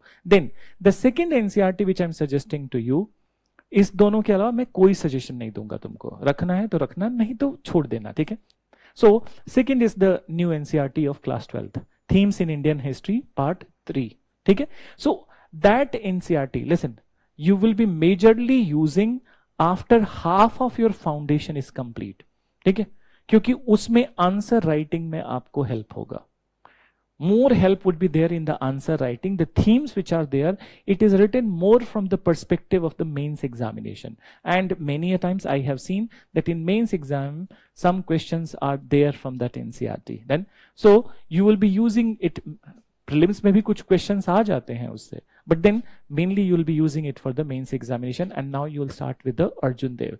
इसके अलावा whatever guidebooks that you are preferring, you can go ahead with it. ठीक है, उसमें मैं कुछ मतलब अपने इनसे मना नहीं करूंगा तुम्हें, because obviously it is a history, it is a static thing and it has some, everybody will be mentioning some information, but when it comes to analysis part, so वहां पे problems आते हैं. ठीक है, and if you are a history optional student, अच्छा, I just want to know how many of you have already decided that you are going with a history optional? Raise your hand. So 4-5 people, and some of you are asking for some resources. So give me today's time. Tomorrow I will give the list to Ravi, and you can take it from the Ravi. If you really want that what all things you'll be purchasing or what you'll be going ahead, so I'll give you the list. Okay? So you can take it from the Ravi, but not today, tomorrow. Then, so history optional जिसका है, ठीक है? They will have to read deeper, and they will have to read the leftist view, rightist view, centrist view, ठीक है? Marxist view, बहुत सारे views होते हैं. So thinker perspective becomes important in the history optional. So where the thing changes, ठीक है? So there is a different set of book, but in GS examination इसका नाम है general studies. Then so general studies में you don't need to read specific, ठीक है? You don't need to go with the leftist view, centrist view, feminist view. वो सब यहाँ पे रिक्वायर्ड नहीं होता है, ठीक है? So any popular guide book which is there in the market, if you are finding it good, so you can go ahead with it. If you want to leave that, वो भी कर सकते हो, कोई दिक्कत नहीं है. Now the third thing is that you must be thinking about that what about the material which has been provided by your institute, ठीक है? तो इसका क्या करना है, पढ़ना है या छोड़ देना है, ठीक है? पढ़ लेना, ठीक है? I tell you how. So this material I created in 2013. Then I myself has written that particular material. There is little bit of value addition in that. ठीक है? थोड़े बहुत additions भी हुए हैं उसमें 2013 के बाद में.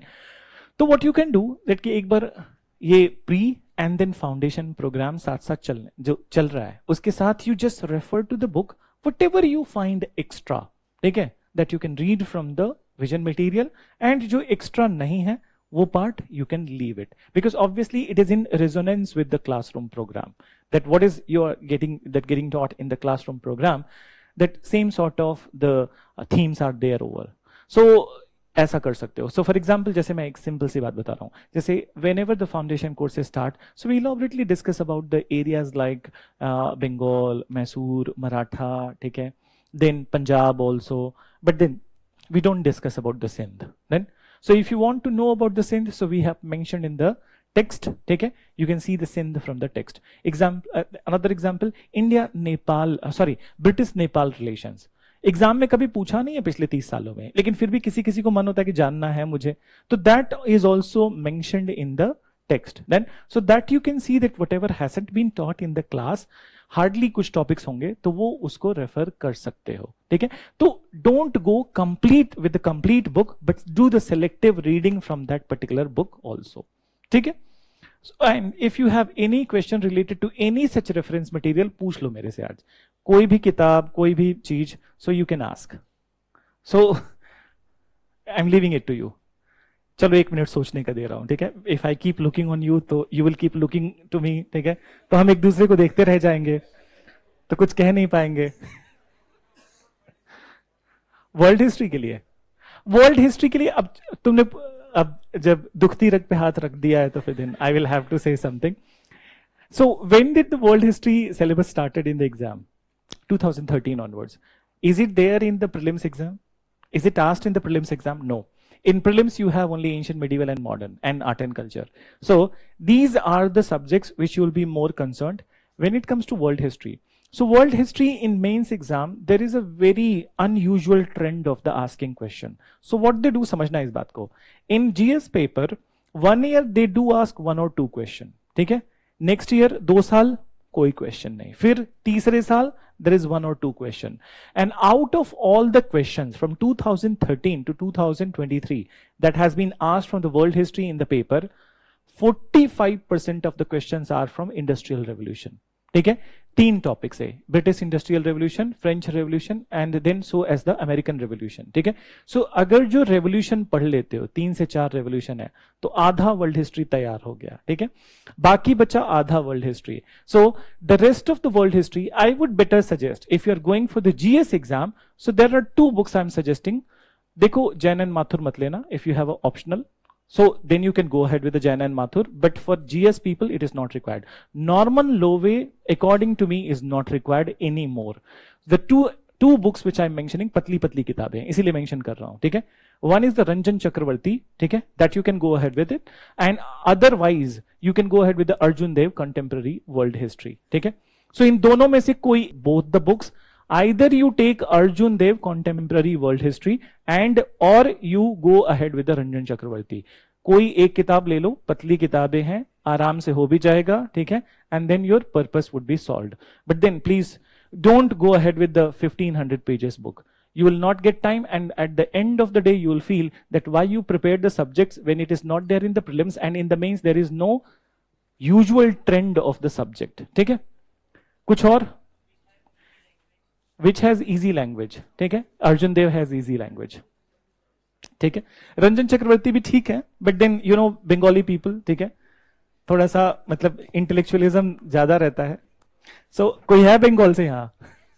ओ, good number of people, intellectuals from Bengal. ठीक है, करबो लड़बो जीतबो रे. सुना, कुछ और, कोई और सवाल पूछना है रेफरेंस मटेरियल से? यस. इंडिया बिफोर यूरोप, ये किसने लिखा है? Yes.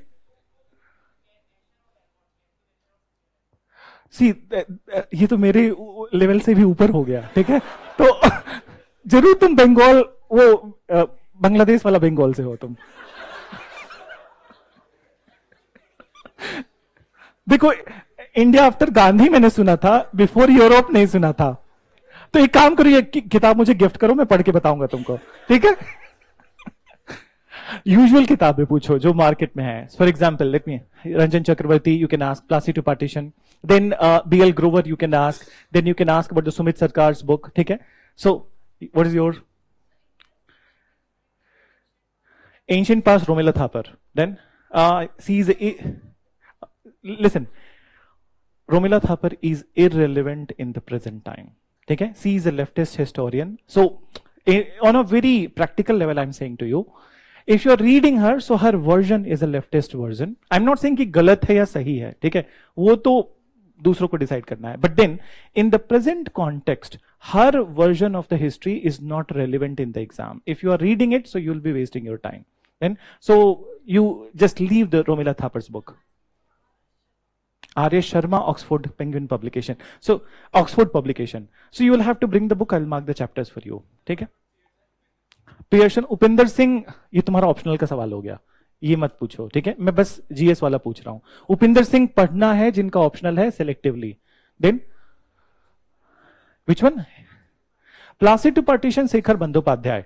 Listen, so Shekhar Bandyopadhyay अगर जो पढ़ना चाहते हो 4 चैप्टर पढ़ लो इनिशियल के. ठीक है, so the first 4 chapters of the Shekhar Bandopadhyay Plassey to partition is relevant in the GS paper, but उसके बाद के chapter it is all relevant for the optional people. Then so for you guys only 4 chapters, first 4 chapters. Then सिर्फ modern आज. ठीक है, आज मैं modern अवतार में आया हूं. Poonam Dalal Dahiya is ancient and medieval, don't ask. ठीक है, and which one?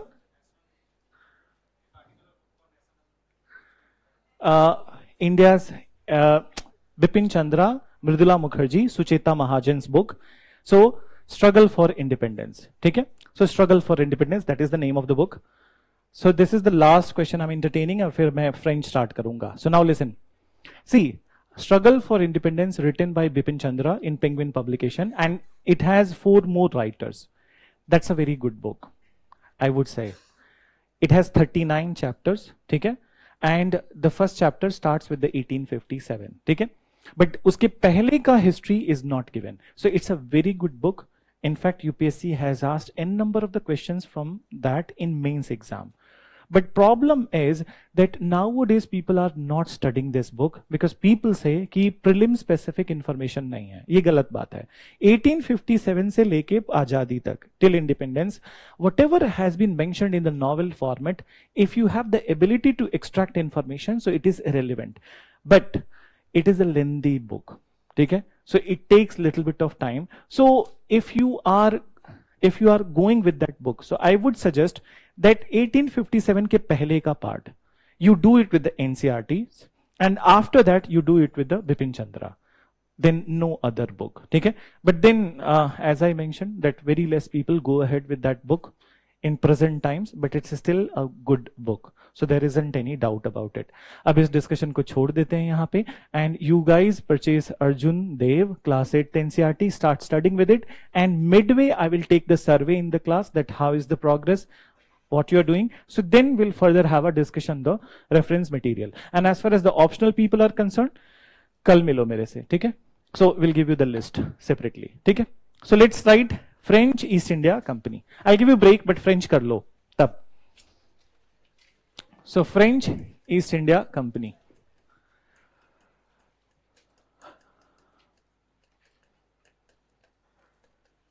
So now listen, that this was the last company to come to India, and its creation was also the last. So 1664 they created this company, okay? And they, after the creation, they immediately arrived in India. So they started creating their warehouses from 1668. Then, and their trading centers were created in the beginning at Surat, Masulipatam, then पूरा नहीं लिखा है. So Masulipatam, then Pondicherry. So Pondicherry actually became the headquarter of their activity. Then they are also expanding to Bengal, which is known as Chandranagar. Then originally it was Chandannagar, but then French started to call it Chandranagar. So these were the main areas of the habitation of the French. But there was one difference between the French company and the British company. What is the difference? French was a very good, exactly. So it was a government-owned company and British East India Company was a private company. So this is the major difference between the two companies. French government-owned and British East India Company private company. Moreover, French company was very powerful in the beginning. Okay? It was very powerful in the beginning, and moreover, even the French governors who were appointed in the beginning, they were very intelligent. Then, so in this series, the best name that we can recall is the Duplex. Okay? So Joseph Francois Duplex. Duplex, when he was there in India, he was around 1538 and 1738 and 1740. So in 1740, he decided that let's interfere in the political affairs of the Indian kingdoms. So if there is a fight between the Indian rulers, so let's interfere in that fight and support one. If that guy comes to the power, then he will give us more political mileage. And as such, he is the one who started interfering in the Carnatic politics. On that day, we created the map. You remember the Carnatic? The Tamil Nadu coastal area, Coromandel coast of India. Then, so he started interfering in the affairs of the Carnatic. Now, on that day, someone asked me a question also. मैंने उसका reply नहीं किया था, that why that Pondicherry and Madras in the beginning. We'll talk about it in the due course of time. So this is the Carnatic area. So Pondicherry is one of the important area of the Portuguese, and Madras is the important area of the British. So British also felt that if we will interfere in the politics of the Carnatic, so we will also get the mileage or political mileage. And this is what led to the fight between the two companies, which is called as Carnatic War. And this war continued till 1760. Then 1760, a very important battle was fought, Battle of Vendy Wash, in which British defeated French, and it curtailed the imperial ambitions of the French from India. Mention. It was the last European company. It was the last European company which came to India. Which came to India.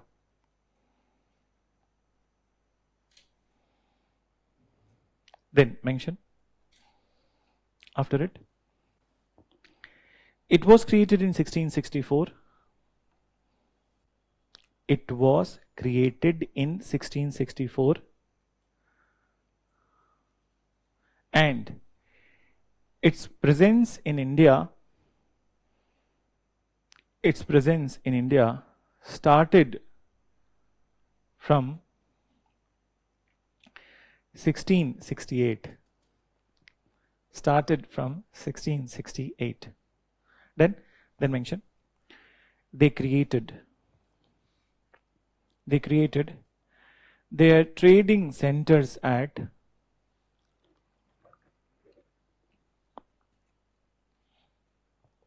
Surat, Masulipatam, Pondicherry, Surat, Masulipatam, Pondicherry, and Chandranagar. So Nagar, how they were writing Nagore. So that's how you write Chandra Nagar. Full stop. Then French East India Company, FEIC. FEIC. French East India Company was a government owned company. Was a government owned company, but British East India Company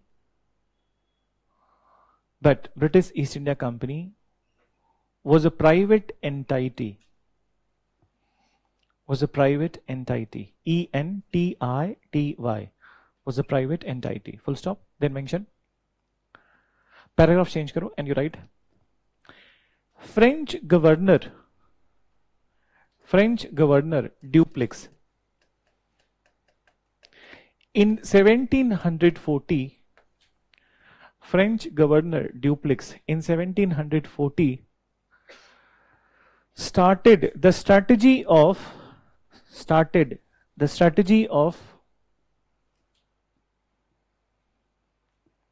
interfering in the local politics of Carnatic.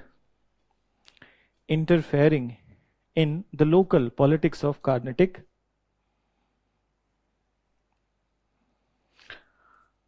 to get more political mileage. To get more political mileage.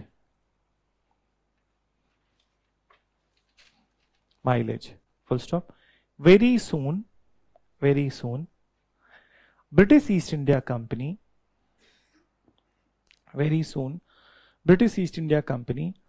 also followed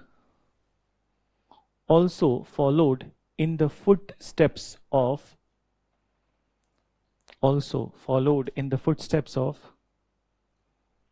French company. Also followed in the footsteps of French company to get political mileage.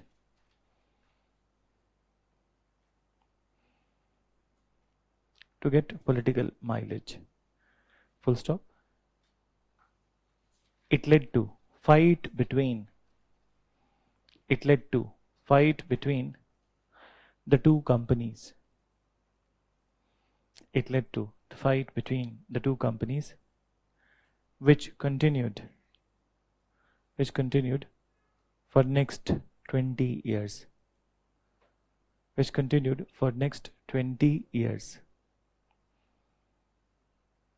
Finally, it was British East India Company.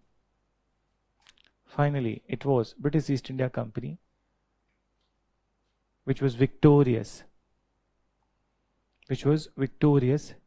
in this fight.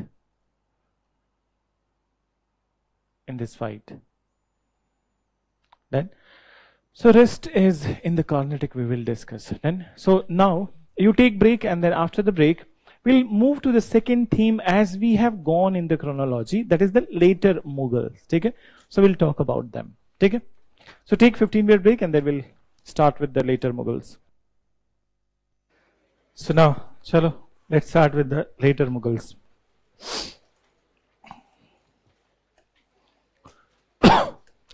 So later Mughals. Now understand. So as far as the timeline of the medieval is concerned, already we have mentioned that 1526 was the establishment of the Mughal Empire. Till 1530, Babur was there. Till 1540, Humayun. 15 saal, Sur dynasty, and then once again the Mughal rule, which continues till 1707. So the last Mughal emperor was Aurangzeb, then whose tenure started in 1658 and continued till 1707. Then so 58 to 1707, near about 49 years. Then, and these 49 years, obviously it's a very big tenure. And in this big tenure, not only two things have happened. One, the territorial climax of the Mughal Empire. It has reached its climax, meaning that Aurangzeb was the most powerful Mughal emperor. He controlled almost more than 80% of the Indian subcontinent. But the other thing was his policy. that he was a fanatic. Okay? He was on a very orthodox path, and then he wanted monopolization of his own versions. Then what happened? The policies he laid down. So on one hand, the climax of the Mughal has reached, but from the climax, decline has also started. In mathematics, we use the term bell curve. Have you heard about it? So many of you must have heard about the bell curve. So bell curve is like this way. Okay? So bell curve. So Aurangzeb's regime was like this only. That from here, Aurangzeb regime starting, going to the top, and from the top, it is declining in a rapid way. तो औरंगजेब ने start भले यहां से किया, ठीक है, but गिराया पूरा नीचे तक. Then, so so this is what is one bad aspect about him, that because of his policy, the so mighty Mughal empire has been fallen. Another thing, that there were good aspects of the Mughal rule in India. What are those? So when Akbar ascended to the throne, he is revered as one of the very good rulers of the medieval India, then whose good governance is not without doubt. Then, so when Akbar has ascended to the throne, so the GDP of India, as per the historian and the economist calculation, not my calculation. So as per these calculations, the India's GDP was 22% of the world GDP. Then, and India was number 2 in the GDP scenario of the world. First was China. But by the time of his death, India became the richest GDP in the world. So India was controlling 24% of the world GDP, and China became second. Then, so there was a good progress which was made at those times, but all were lost in the endeavor of the Aurangzeb to establish the hegemony of his own religious version. Then, so he started the destruction of the temples. Then he also alienated majority of the people from the different religions. So it has casted a shadow on the profound rule of the Mughals. Then, and then when he died, so after his death, since he was a powerful emperor, so things were not very much visible at his time. The moment he died, the rapid decline started. And this, because of this rapid decline, the people who came to the power, or the people who became the next Mughal emperor, they were just for the namesake, because they were not having that kind of authority and that kind of acceptance in the Indian society. So that's why the sons of the Aurangzeb, they are better called as later Mughals. Another thing, that when Aurangzeb's death happened, so Aurangzeb himself, I think in that class also we mentioned that Aurangzeb tossed up all the rules of the Mughal empire. So there was a clear line of succession till Shah Jahan. Okay? So it was done with the consensus, it was done with the consultation that who will become the next emperor. But Aurangzeb, who was the third son of the Shah Jahan, he killed the first two, and then after he has come to power, and he killed the fourth also. So he broke the line of succession. The same thing was followed by his sons. Then, and who were his sons? So Prince Muazzam, Kambaks, and Ajam Khan. Tino ke tino, okay? All the three, they started fighting with each other, in which the Prince Muazzam was the one who killed Azam and Kambaksh, and then he ascended to the throne with the title of the Bahadur Shah first. Then, so let's talk about the Bahadur Shah first, and see that as far as the rulers are concerned in the later Mughal period. So I'm just writing their names. पहले लिखा था क्या हमने उस time पे? No. So just listen. So Bahadur Shah first was the very first, and then after him Jahandar Shah. Okay? Then after Jahandar Shah, Farrukhsiyar, and after Farrukhsiyar, Muhammad Shah Rangila. Good. So Muhammad Shah Rangila, and actually it is his regime which has led to the complete decline of the Mughal empire. So we'll further talk about the others. So mention little bit. You write later Mughals. Mention, likho that Aurangzeb was the most powerful Mughal emperor. And during his tenure,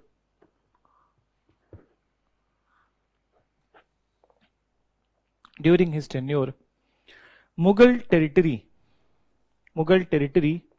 reached its climax.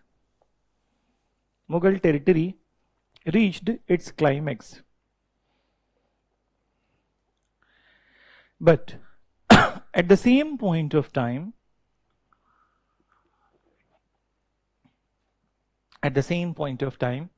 his orthodox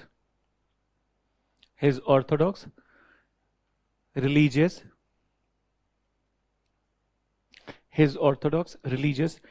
divisive policy,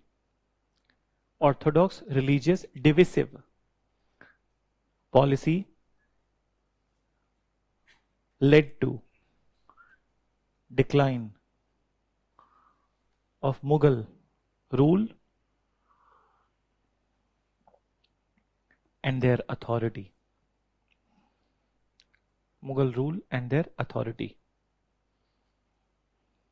Then mention sons of Aurangzeb were not powerful,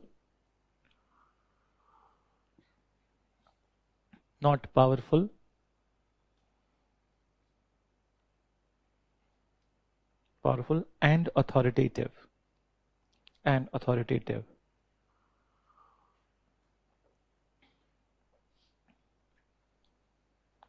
As such, their influence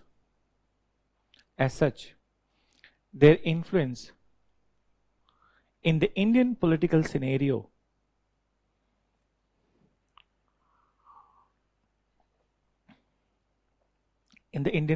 scenario started to wane. W-A-N-E.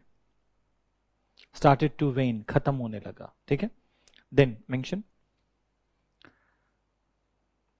as such, after full stop, as such, they were popularly known as later Mughals.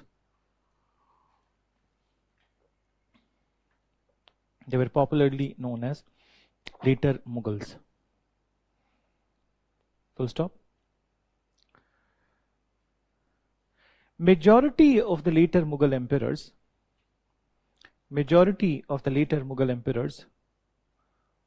were incapable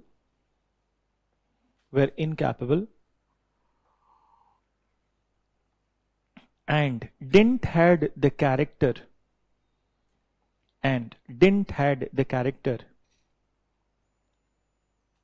to arrest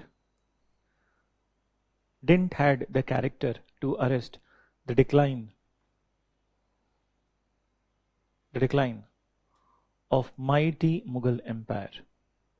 Didn't had the character to arrest the decline of mighty Mughal empire. Here arrest means rokna. Okay?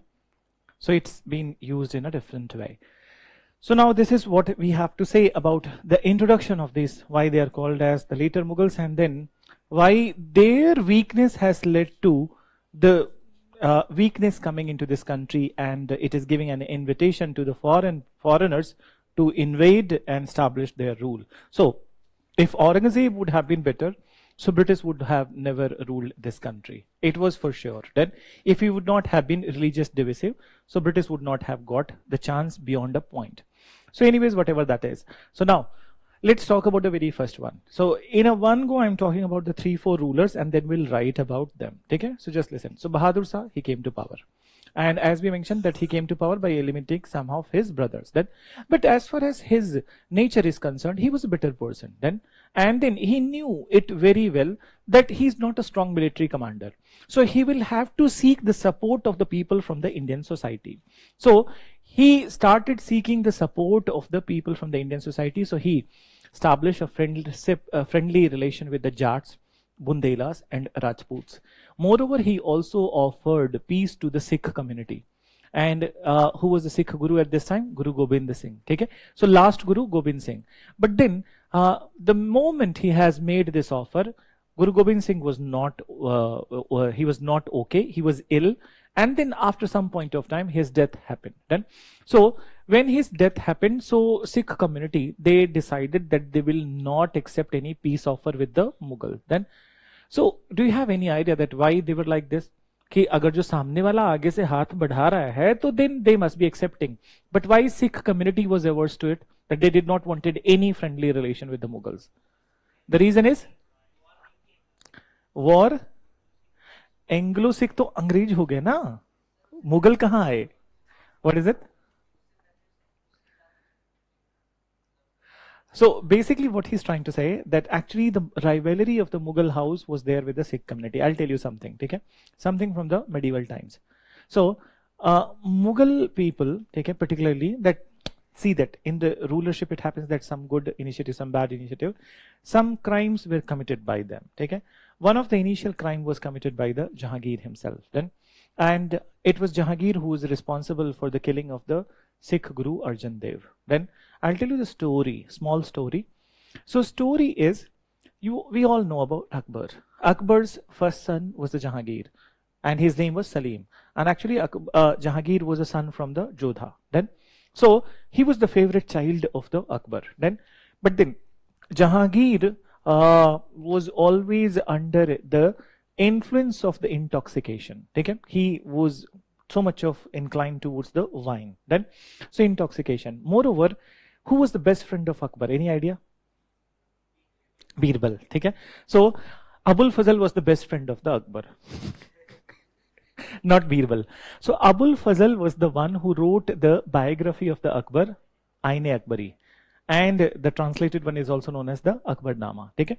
So Abul Fazl was closest to the Akbar. And actually, there was not a good relation between the Abul Fazl and Jahangir. Jahangir always used to feel that Abul Fazl is conspiring against him. Okay? So conspiring against him, and in fact when the Anarkali episode happened, so he felt that it is not my father who is against this marriage, it is Abul Fazl who has filled his ears. Then ऐसा होता है ना कि लोग अपनों को जिम्मेदार कम ठहराते हैं, रिश्तेदारों को ज्यादा बताते हैं. So then here also the same situation was there, that he was blaming to the Abul Fazl, and actually it is the Jahangir who planned the killing of the Abul Fazl. Some sort of fight happened in which Abul Fazl was killed. So Akbar was very offended from the Jahangir at that point of time. And in fact, Akbar wrote that there was one conversation, and in that conversation he said, Ki mera bas chale, that if I wish, so I would make my grandson Khusro as the next ruler than Jahangir. Okay? That Jahangir has no such views of the adjudication in a better manner. He does not knows what is right, what is wrong. So this is what Akbar has said. Now his favorite child was his grandson Khusro. Now what happened? Akbar's death happened. So Akbar ne aisa nahi kaha ki Jahangir will not become ruler, but then he was just telling about that what are the weaknesses in the Jahangir. Akbar death in 1605, Jahangir became the ruler. Then after, at that point of time, Khusro, who was the grandson of the Akbar, he was very pious and generous like the Akbar. So he was interested in the study of all the religions, and he was very much motivated by some of his meets with the Guru Arjan Dev. So he went to the place of the Guru Arjan Dev and started learning some meditative things over there. When he returned from the place of the Guru Arjan Dev, so there was a conspiracy against not only Khusro but also Guru Arjan Dev.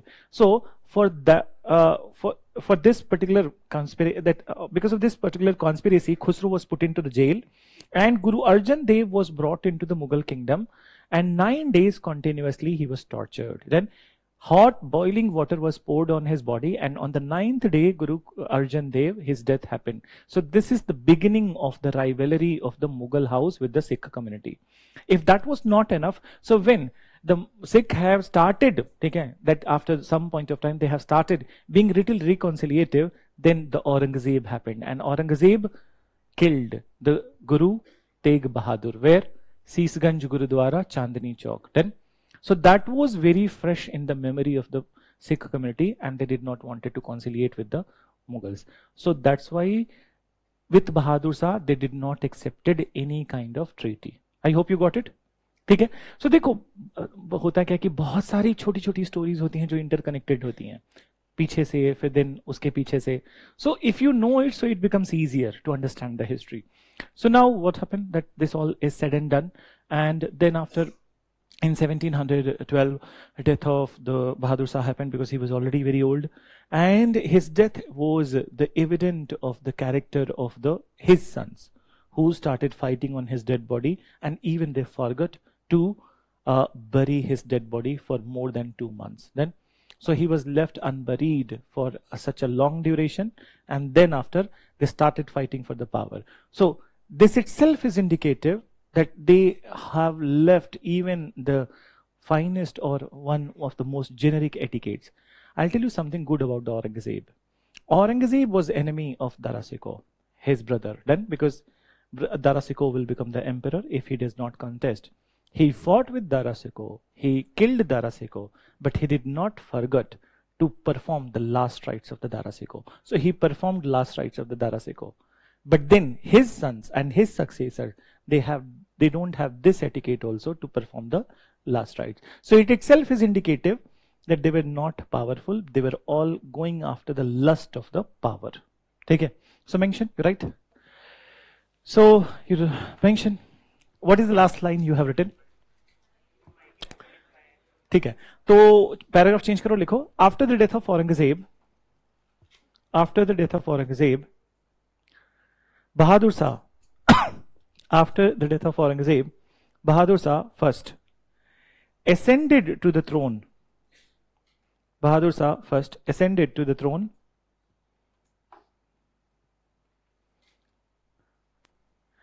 He tried to reverse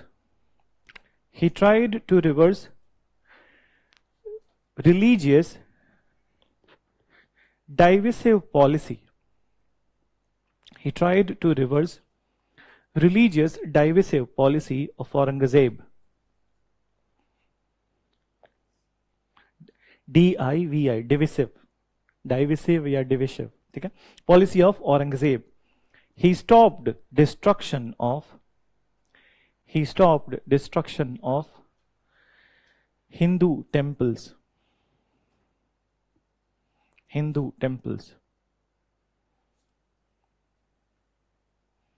Then full stop. He also tried to establish cordial relation. He also tried to establish cordial relation with Rajputs, Jats, and Bundelas.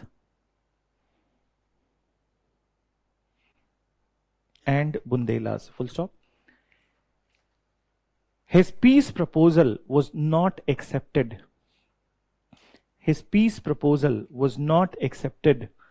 By Sikh community. Then, so this is what is about the Bahadur Shah. Now listen. So some important rulers. So Jahandar Shah, Farrukhsiyar, Muhammad Shah Rangila, and Shah Alam. That's what we need to discuss. So understand. So after him, the next ruler is the Jahandar Shah. He came to power, and since he was not a very strong personality, more indulged in the physical pleasure, so power got concentrated in the hands of his Wazir Zulfikar Khan. Okay? So Zulfikar Khan was the one who was taking majority of the decisions of that time. But then Jahandar Shah had his own enemies, and his enemy was Farrukhsiyar. Within 8 to 9 months, Jahandar Shah was killed, and Farrukhsiyar became the next emperor. So during the regime of the Farrukhsiyar, what has happened that we need to mention? So what is that? First of all, it is the Farrukhsiyar who gave the right of Chauth and Sardes Mukhi to Marathas. Have you heard about it? So एक बार बात करते हैं कि what is Chauth and what is Sardes Mukhi. So Marathas, अभी आगे के episode में हम लोग पढ़ेंगे that Marathas were very powerful. They were emerging as a very powerful lot in the Indian scenario, and there was the rise of the Peshwas in the Maratha area. Then, so to avoid any kind of fight with the Maratha, it was the necessity of the Farrukhsiyar to recognize some of their rights. So what is Chauth? So he gave the right of Chauth and Sardes Mukhi of Deccan to the Maratha. So Deccan is a particular area in the middle part of India. So he gave it.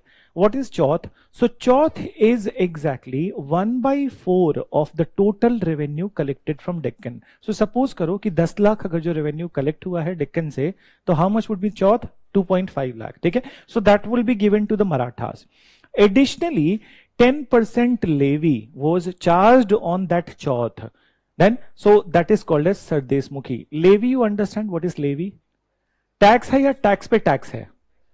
Tax पे tax है, ठीक है? It is a tax on tax. Then, so you must have heard कि अभी जैसे If you ask your parents, so they must be telling you, and some of you also must be filing some sort of income tax, then तो cess charge करता है government. Cess सुना है? Health sex, petrol cess, ठीक है, that कृषि प्रधानमंत्री Awas Yojana sex से, sorry, so says sorry.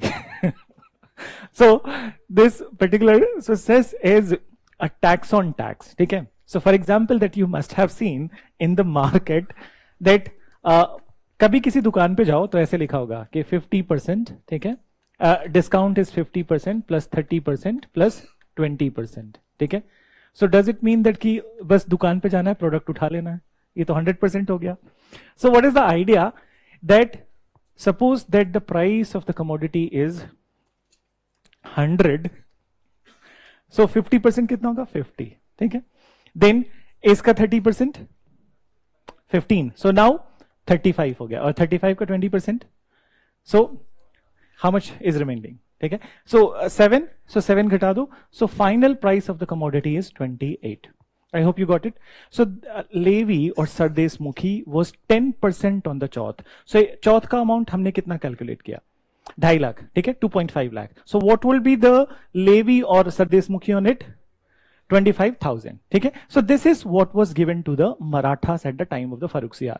But Farrukhsiyar came to power because of the two nobles. Nobles, you understand, Darbari or important officers of the Mughal court, and their names were Sayyid brothers. Then Sayyid brothers were very powerful at this point of time, and Farrukhsiyar wanted to get rid of the Sayyid brothers. So what Sayyid brothers did, that they removed Farrukhsiyar from the power, blinded him and brutally killed him. Then, so brutally killed him, and this is the time when Sayyid brothers have emerged as the kingmakers in the Mughal politics. Then now they appointed someone whose name was Rafiuddaulah as the next emperor. एक महीने में बंदा मर गया. Then, so what was the reason of his death? He was so happy with his appointment that he ate so much that there was a dysentery. ठीक है? So because of the dysentery, his death happened. Then after, the second guy, Rafiud-Darjat, was appointed. So he was very cautious. कि खुश तो हूं, but then he was cautious that I must not eat too much. But he wanted to celebrate, so he took so much of opium that he died. So within 2 months, then 2 emperors were appointed. Now the third option was chosen, and that was Muhammad Shah. Then obviously he was not the first choice. अगर जो first choice होते तो he must have been appointed at the place of Rafiuddaulah itself. So he was appointed, and Muhammad Shah Rangila wanted to get rid of the Sayyid brothers, and he started to create designs to remove Sayyid brothers, and in this he got the support of Asaf Jah. I think I mentioned about him little bit in the previous class. He was the founder of Hyderabad. So with the support of Asaf Jah, he was successful in eliminating both the brothers. So these two brothers were Abdullah Sayyid and Hassan Ali. Okay? One was eliminated in 1720, and other was eliminated in the 1721. So after this, it seemed that Mughals can resurrect their glory, because Asaf Jah was a very capable person. He actually was interested in reforming the corrupt Mughal administration. But the problem with the Mughal Empire, okay, and the Mughal emperor was that he himself was not the man of moment. It is said that Muhammad Shah was totally indulged in two things, wine and women. Often indulged in wine and women, and because of this, he was called as Rangila. So he's called as Rangila, and he was not looking at administration. In fact, when Asaf Jah initiated reform in the Mughal code, so he started to doubt the intention of the Asaf Jah. And he started to say to Asaf Jah that you are more interested in grabbing the power. So what he did, that Asaf Jah, who was the Wazir of the kingdom, he resigned from the post. And he said that I will better follow my own aspiration than correcting the Mughal administration. And that's how he led the foundation of the Hyderabad state in 1724. So mention, you right? What is the last thing? Take it. Then you write, after the death of Bahadur Shah,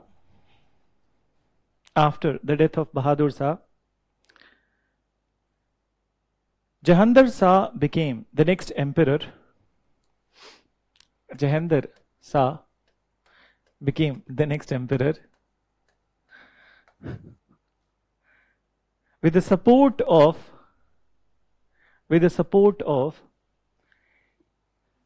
Iranian noble, with the support of Iranian noble Zulfikar Khan. Zulfikar Khan. Done? But within a year,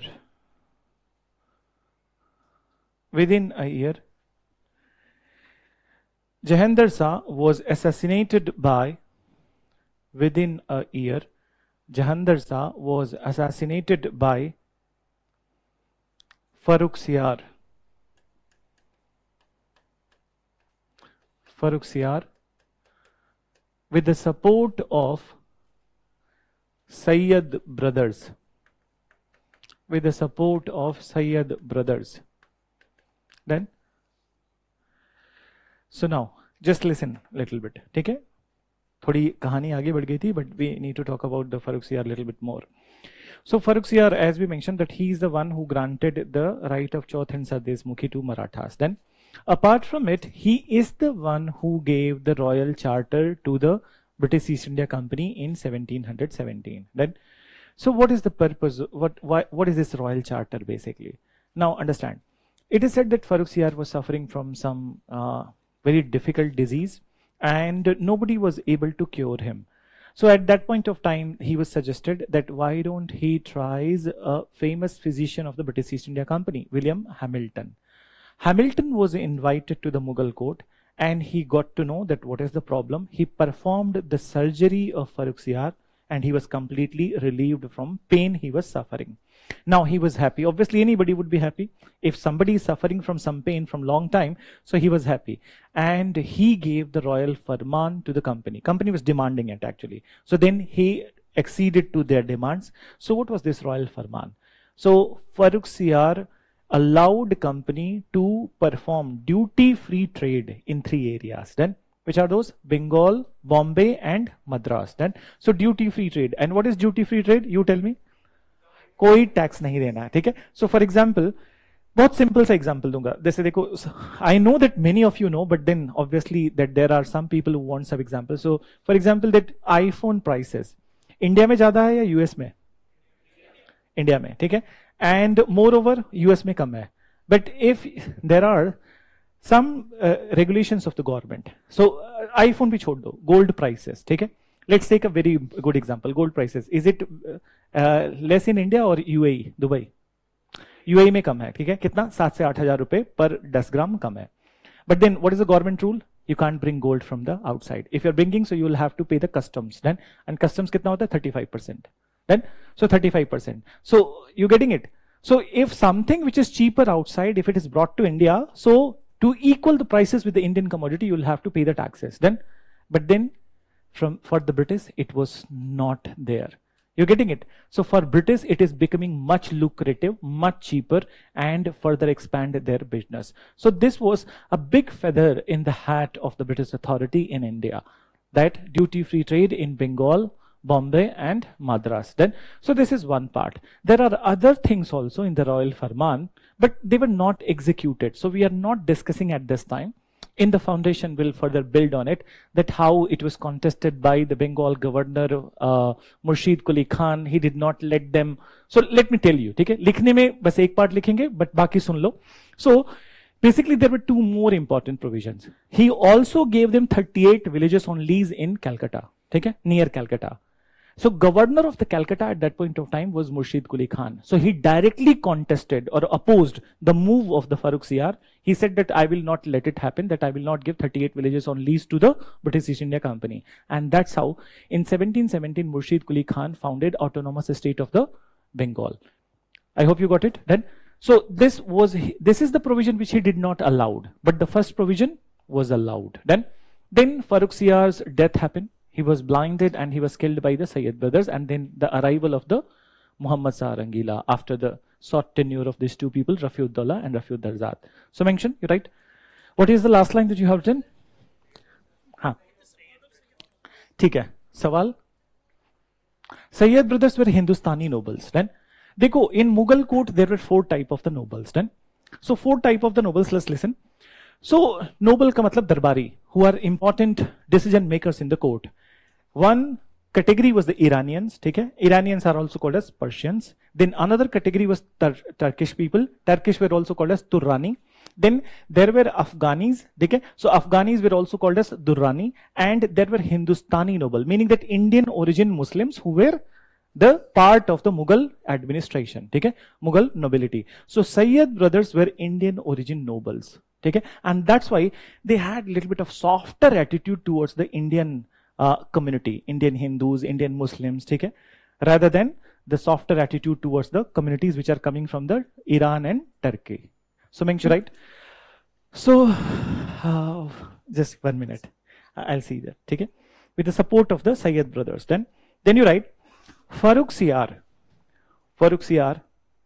granted the right of Chauth and Sardes Mukhi.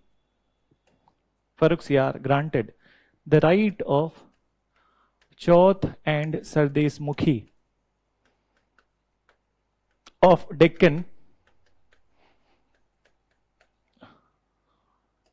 इसको अलग से लिख लेंगे, what is Chauth and Sardes Mukhi, पहले इतना लिख लो. So Chauth and Sardes Mukhi of Deccan to Marathas.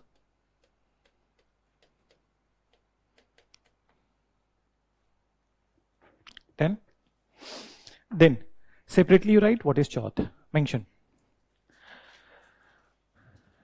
It was 1/4.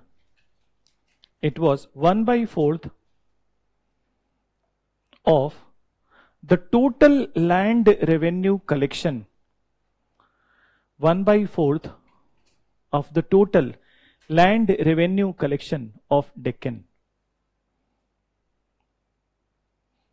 Total land revenue collection of Deccan. Then write Sardes Mukhi.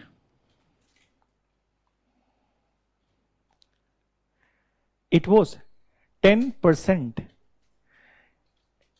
additional levy. It was 10% additional levy, LEVY, on Chauth. On Chauth. Then mention, full stop के बाद लिखो. Impressed by the services of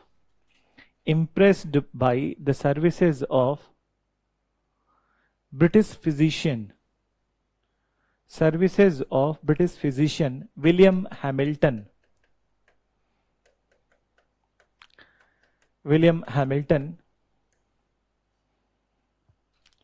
He gave royal farman.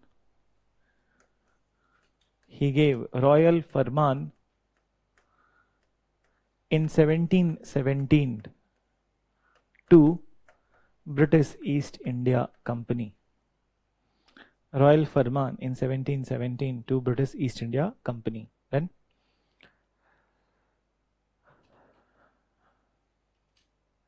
this Farman allowed British East India Company. This Farman allowed British East India Company to perform duty-free trade. In Bihar, Bengal, Odisha, Bombay and Madras. Bihar, Bengal, Odisha, Bombay and Madras. Then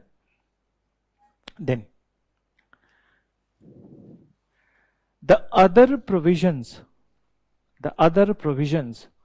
of Royal Farman,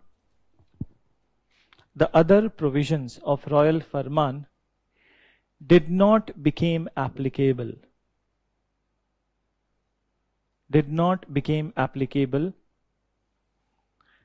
As it was opposed by Bengal governor Murshid Quli Khan. So you can see the spelling of Murshid Quli Khan.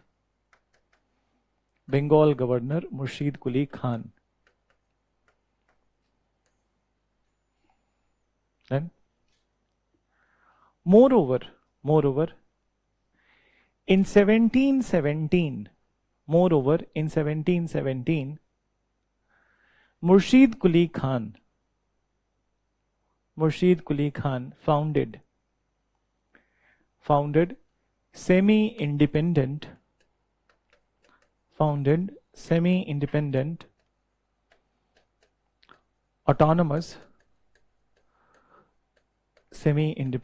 autonomous state of Bengal. I will be defining this. Let's complete the Mughal part and then I'll define that what is the meaning of the word semi-independent. Autonomous का तो मतलब ये हुआ कि they will take their own decision. But semi-independence means that कि they will still accept the supremacy of the Mughal emperor. एक तो बता दिया था ऑलरेडी 38 विलेजेस, लिखवा नहीं रहा हूं, वो बोला मैंने तुमको, ठीक है, कि 38 villages he did not allowed. There was one more, so just listen.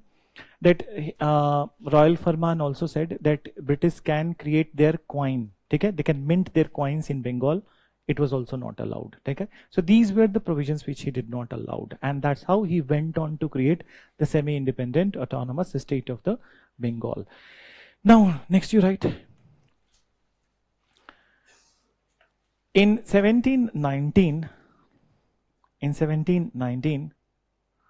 Farrukhsiyar was killed by Sayyid brothers.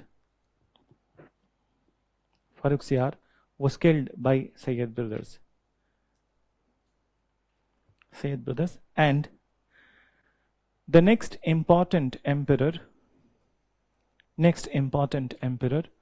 was Muhammad Shah Rangila.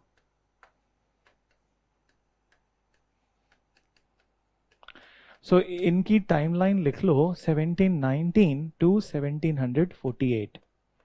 Right? So Muhammad Shah Rangila stayed for a longer time, so that जो भी बचा खुचा Mughal empire है वो खत्म हो जाए, ठीक है? So his tenure seems to be long, but it was only for the bad of the Mughal kingship. So लिखो इसमें, you write. With the help of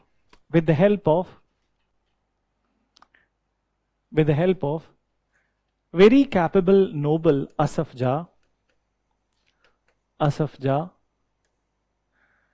Sayyid brothers, with the help of very capable noble Asaf Jah, Sayyid brothers were eliminated by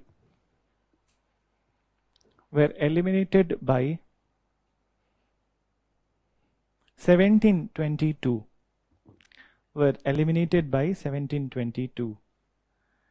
Full stop. Asaf Jah became Wazir of Kingdom.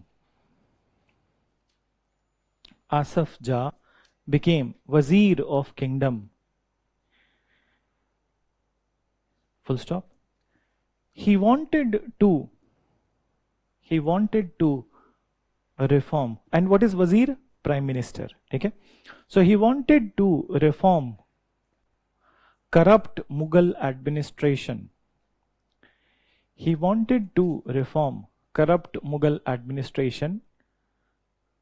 But Mughal emperor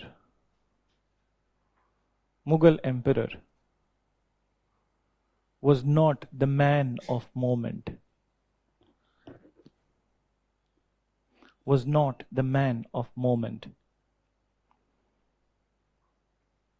Full stop. He was often indulged in physical pleasure.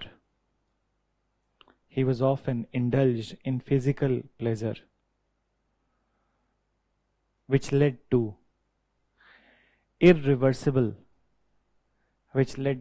irreversible decline of Mughal Empire. irreversible decline of Mughal Empire. So just listen one last part of this episode, and rest of the things we'll do it tomorrow. So just listen. So now 1724, Asaf Jah was also very frustrated that he was not able to cope up with this freaky behavior of the Muhammad Sarangila. So he resigned, and then after he founded semi-independent state of Hyderabad. But then the real decline happened with the attack of the Nadir Shah. So Nadir Shah was from Persia. He was the ruler of the Persia, and he was running towards India to loot the wealth of the Mughal. Till 1739, bhale territory kam ho gayi ho, but wealth was there. And Nadir Shah defeated the Mughal emperor in Battle of Karnal, 1739. This was not the only thing. He entered that there were few soldiers of the Nadir Shah who were killed in the battle. And then after, to take the revenge of the killing of handful of his soldiers, he entered into the imperial city of Delhi. This is a war crime. I hope you understand what is war crime. War crime, or if you are keeping the track of the Russia-Ukraine war. So basically in war, what happens that only the military people will be fighting. Any side military will not enter into the civilian area. Similarly, the war crime has also been done by the Israel. Then when they have entered into the Gaza civilian area, both the sides. Hamas did in the beginning, and now Israel is doing it. Then, so I hope you understand that कि जब civilians पे attack होता है, तो that is a war crime. So Nadir Shah performed this war crime. Then he entered into the civilian area of Delhi, and he performed a terrible massacre on the streets of Delhi. And it was not enough. He entered into the palaces of the Mughal emperor. He looted the most prized possession of the Mughals, and that was Kohinoor, which was in the Shah Jahan's peacock throne. Then, so he looted it and he took it to the Persia. Then, and after his death, the continuous invasion of the India was initiated by his successor, whose name was Ahmad Shah Abdali. So mention, you right? So just give me 1 minute. So the last line, that he was often indulged in physical pleasure, which led to the irreversible decline of the Mughal Empire. फिर paragraph change करके लिखो. Asaf Jah got frustrated with the suspicious attitude. Asaf Jah got frustrated with the suspicious attitude of Mughal emperor. He resigned from the position. He resigned from the position of Wazir,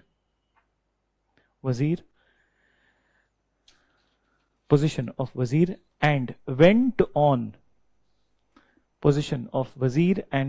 on to create semi-independent autonomous state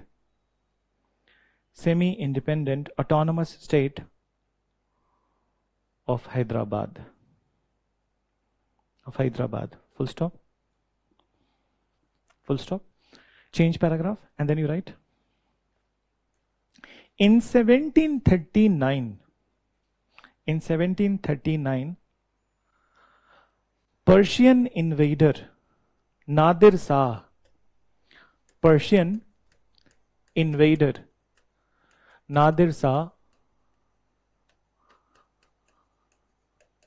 defeated Mughals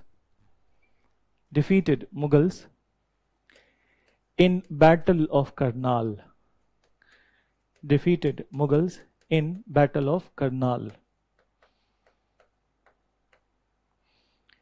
He also performed a terrible massacre.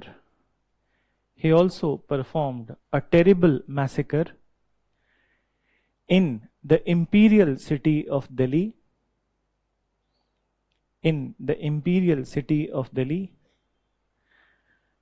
and also looted the most prized possession,